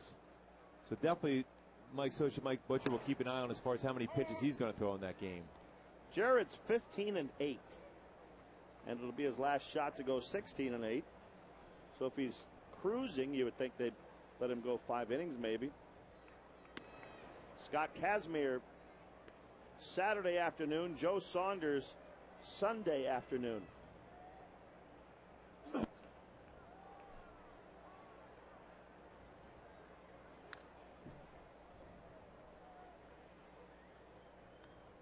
Two balls, 2 strikes to Chris Pettit.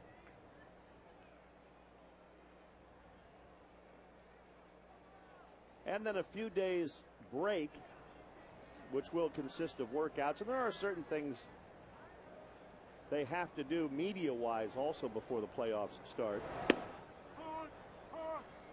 Pettit called out on strikes right here. Fans, join us in Tempe, Arizona next spring on the 2010 Angels official spring training package. You get the best tickets to the game, hotel accommodations, great merchandise, and an exclusive barbecue, which will be attended by a member of the Angels coaching staff or spring training roster. Call 1-800-8-WARM-UP to reserve your package now. And you will not be sitting in those seats, but then again, it'll be spring training. Spring training games are a lot of fun down there in Tempe. Well, I don't think you'll be gaining admittance to the barbecue. It is exclusive. But you can come to the game if you want. Can I scream from the outside at you, Rory? Yes, you can. You can hover around the outside of the barbecue. Wait for that AT to come around so they open up the gates. Right. So I come in. Right. 1 ball, 1 strike to Brandon Wood. Santa's here already making plans for Tempe. As soon as right after Christmas is over, he'll be able to go down. Boy, I'd love to ask Santa a few things for you there, Rory.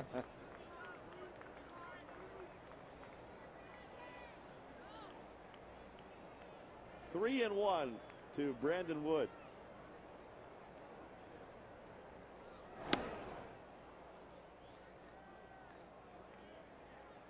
Kevin Millwood has just kept on plugging in this ball game. He's still in there, the Ranger starter. Working here in the 6th with a big lead now.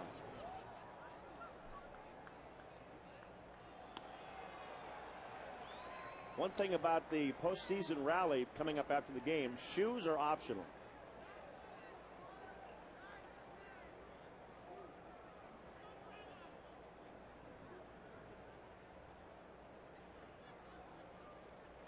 Three and 2 to Brandon Wood.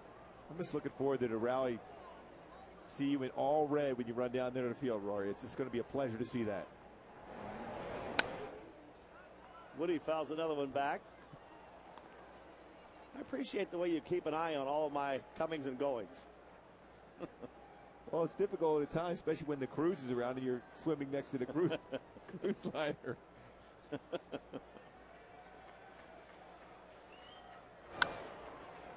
Wood fouls one back. No, that's not.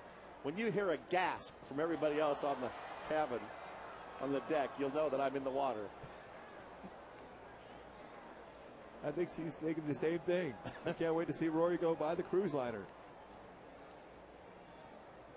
with his angel bathing suit on there, Rory. That'd be a good look for you.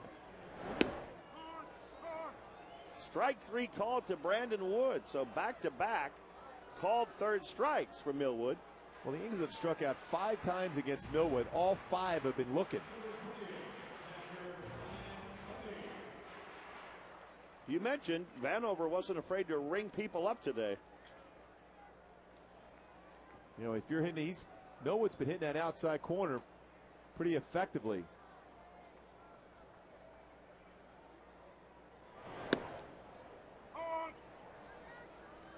Ryan Buddy getting a chance to hit here.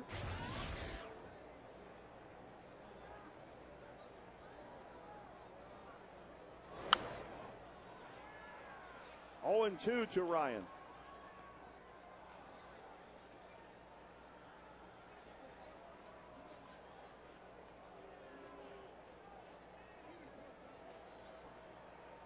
the Red Sox trying to snap a losing streak. They've dropped 6 in a row. Boston leading Cleveland 3-0 in the 4th. And there's another called third strike. Millwood strikes out the side in order. All of them called. 9-3 after 6.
Seventh inning at the Big A.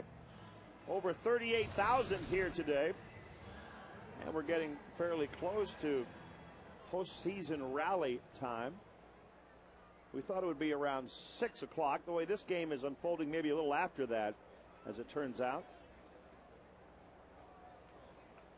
And we get to the 7th inning now. Trevor Bell is still in there. That's a little bit surprising, given he threw over 40 pitches last inning.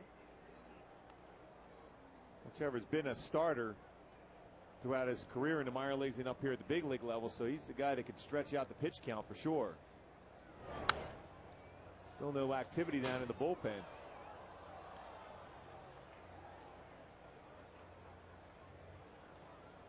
There must be something left in there. He will not give up. Nope.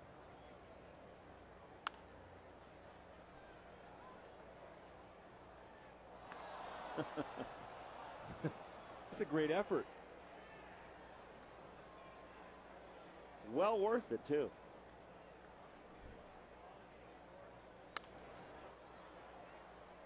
One ball, 2 strikes to Gentry. He's energized for the postseason rally coming up, and also for the Cal USC game Saturday.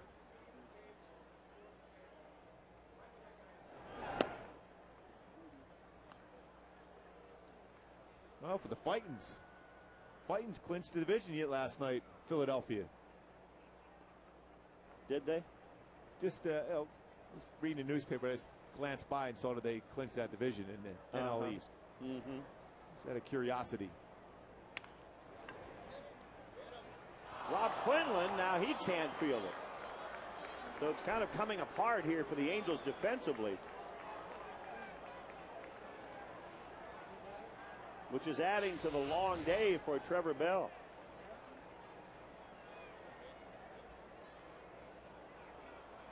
Boy, Q was just looking up to make the throw before he looked it into the glove there, and that's what happened to him in that spot. Well, he made that great play to end the game last night.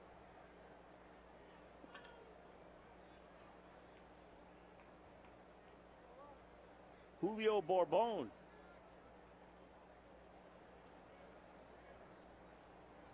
That's the second charged error to the Angels in the ball game.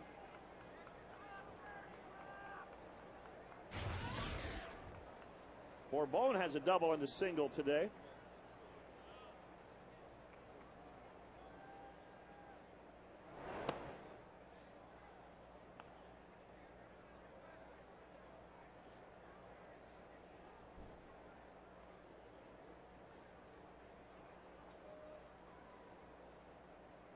1-1 to Bourbon.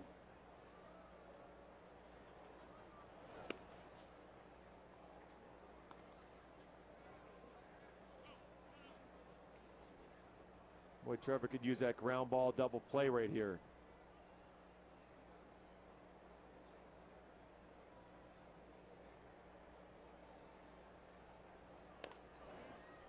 He gets the ground ball, but not hard enough for a double play, obviously.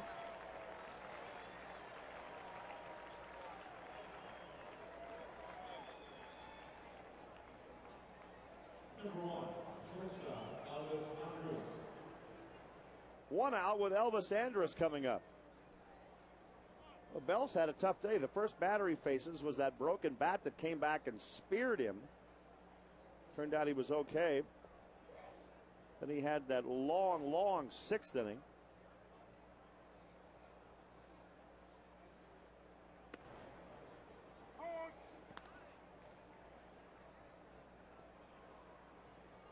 Still an opportunity to get some work here for himself before the end of the season.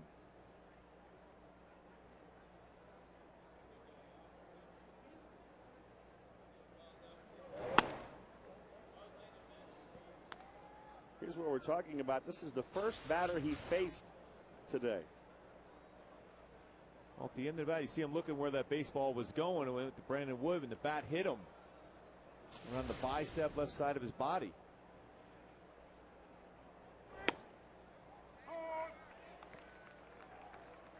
One and two to Elvis.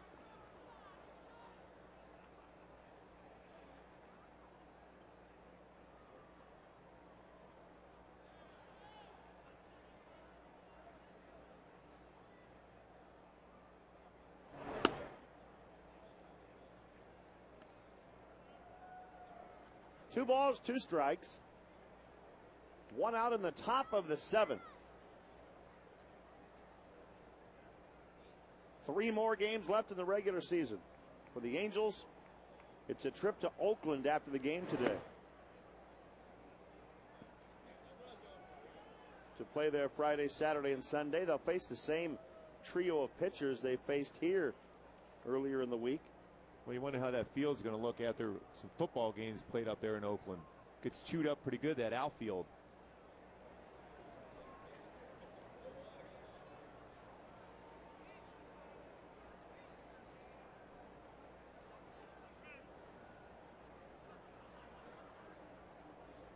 Three and two to Elvis Andrus, and Bell backs off the mound.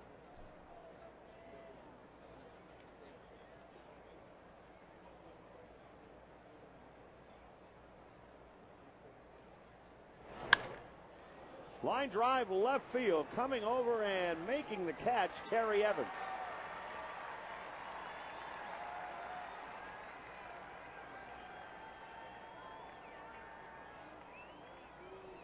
Terry missed one earlier in the ball game, but made a nice play on that one. 2 out.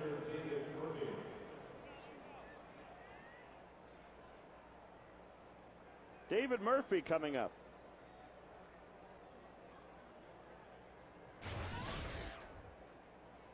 Texas Rangers have put a lot of runs on the board here today after going 0 for 12 with runners in scoring position the first 3 games of this series. Murphy has a big day going.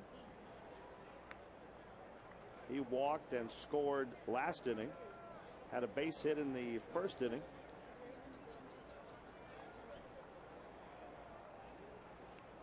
Hitting .273.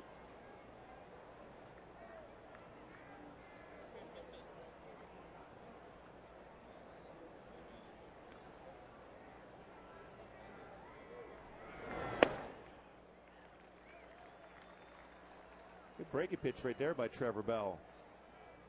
Murphy looking for a fastball and a fastball count. Got that good slider.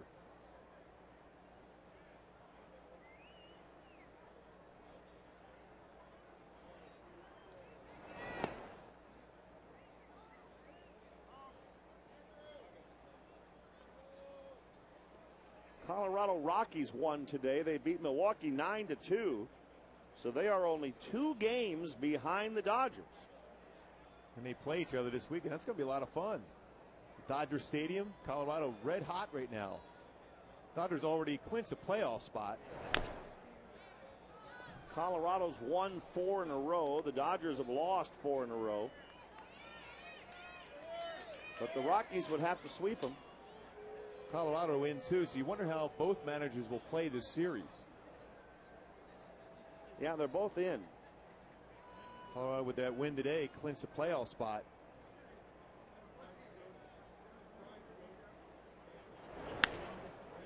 Ground ball right at Sandoval. And the Rangers retired in the 7th, but leading it 9-3.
For runs scored in the season, they get it the unusual way on the wild pitch. Terry Evans scores that run on a wild pitch by Kevin Millwood. That is our Lexus pursuing perfection. More runs scored by the Angels this year than any other.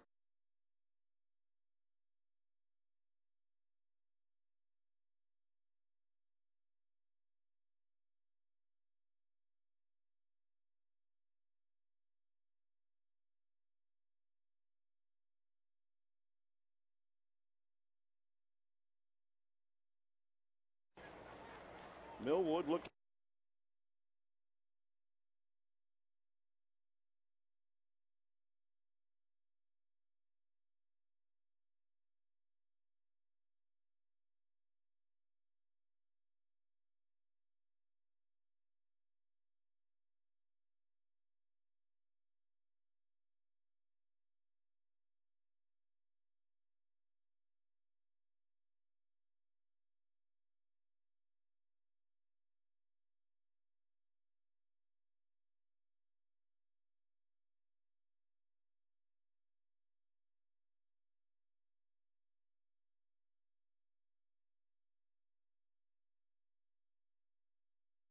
Have an even better season for yourself personally. Terry Evans takes ball 1.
isn't supposed to play any more games the rest of the season. Hits a shot out of there against John Lackey, a two-run shot. Then he hits that ball in the right field and another base hit. He can barely get down the line, but he's got 3 hits, including that two-run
True storyline of the game. Tonight, the Angels have broken their club record.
all ready for the rally after the game.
That could help his cause.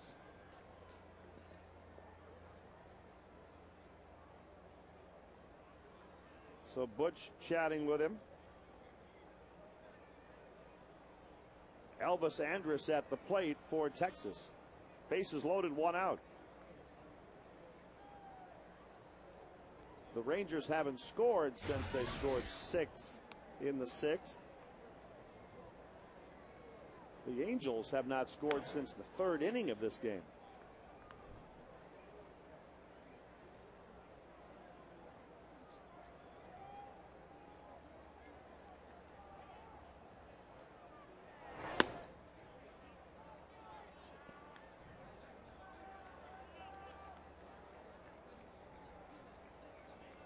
Two and 0 to Andrus.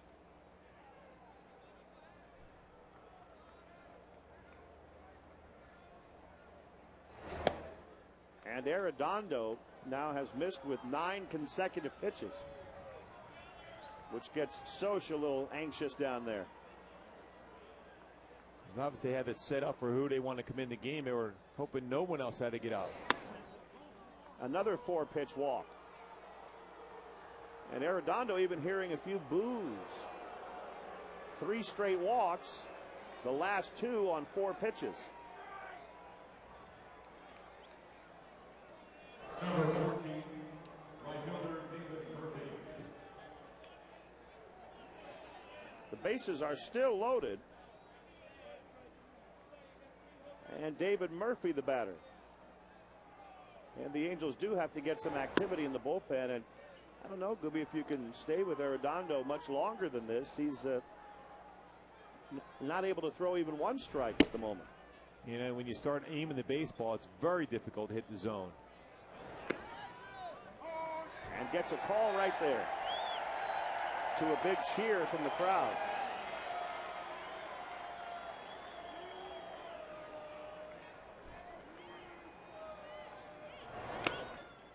Outside again. Well, sometimes when each pitch is almost in the same spot, you got to walk off the mound. Just clear the mind. Stay in that same thing. In muscle memory, you're hitting that same exact spot each and every throw. He's thrown 22 pitches, 6 strikes.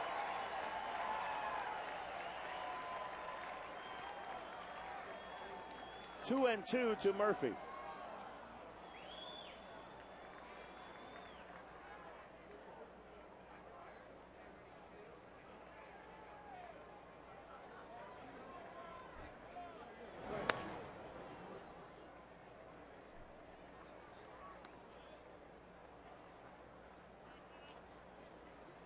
It's been a single and 3 straight walks for the Rangers here in the top of the 9th.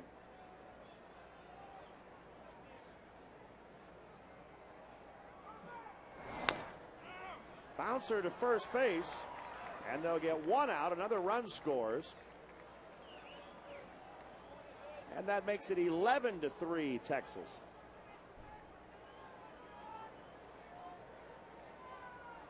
Number 45, first baseman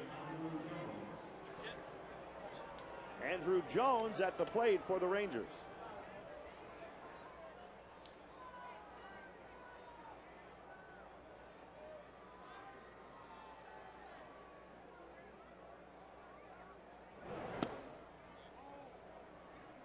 Ball 1 to Jones.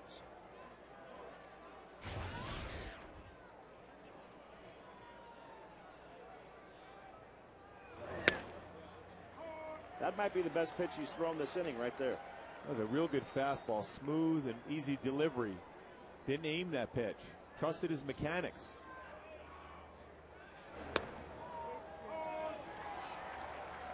1 and 2. And Andrew's saying right now, I've had 3 strikeouts and I'm facing a pitcher that hasn't thrown many strikes, and all of a sudden he's painting it against me. That's the way things go when you've struck out now 4 times in the ball game. Well, we're going to the bottom of the 9th. It's the Rangers 11, the Angels 3.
Determined, Gooby. He wants a complete game right here. Well, it's clear that he must have went up to Ron Washington and said, hey, listen, I want to have an opportunity to finish this game up. Because a veteran like this who has this type of mileage on the arm, unless you want to finish this game, especially when you have an 8-run lead. And he's thrown 113 pitches. Only one walk, 8 strikeouts. Chris Pettit leads off for the Angels. The season high is 121. Also a complete game back at Detroit. And that was back in May 21st. A pop fly down the right field line. Caught by the right fielder Murphy. Well, you can see by the reaction by Kevin Mill when that baseball was caught, he gave a little bit of a fist pump. He definitely wants to be the guy to finish this up. He sure does, doesn't he? He's looking for it and appears will get his 13th win of the year tonight. But in a game where there have been just innumerable substitutions, he wants to go all 9 on the mound. Brandon Wood takes strike 1.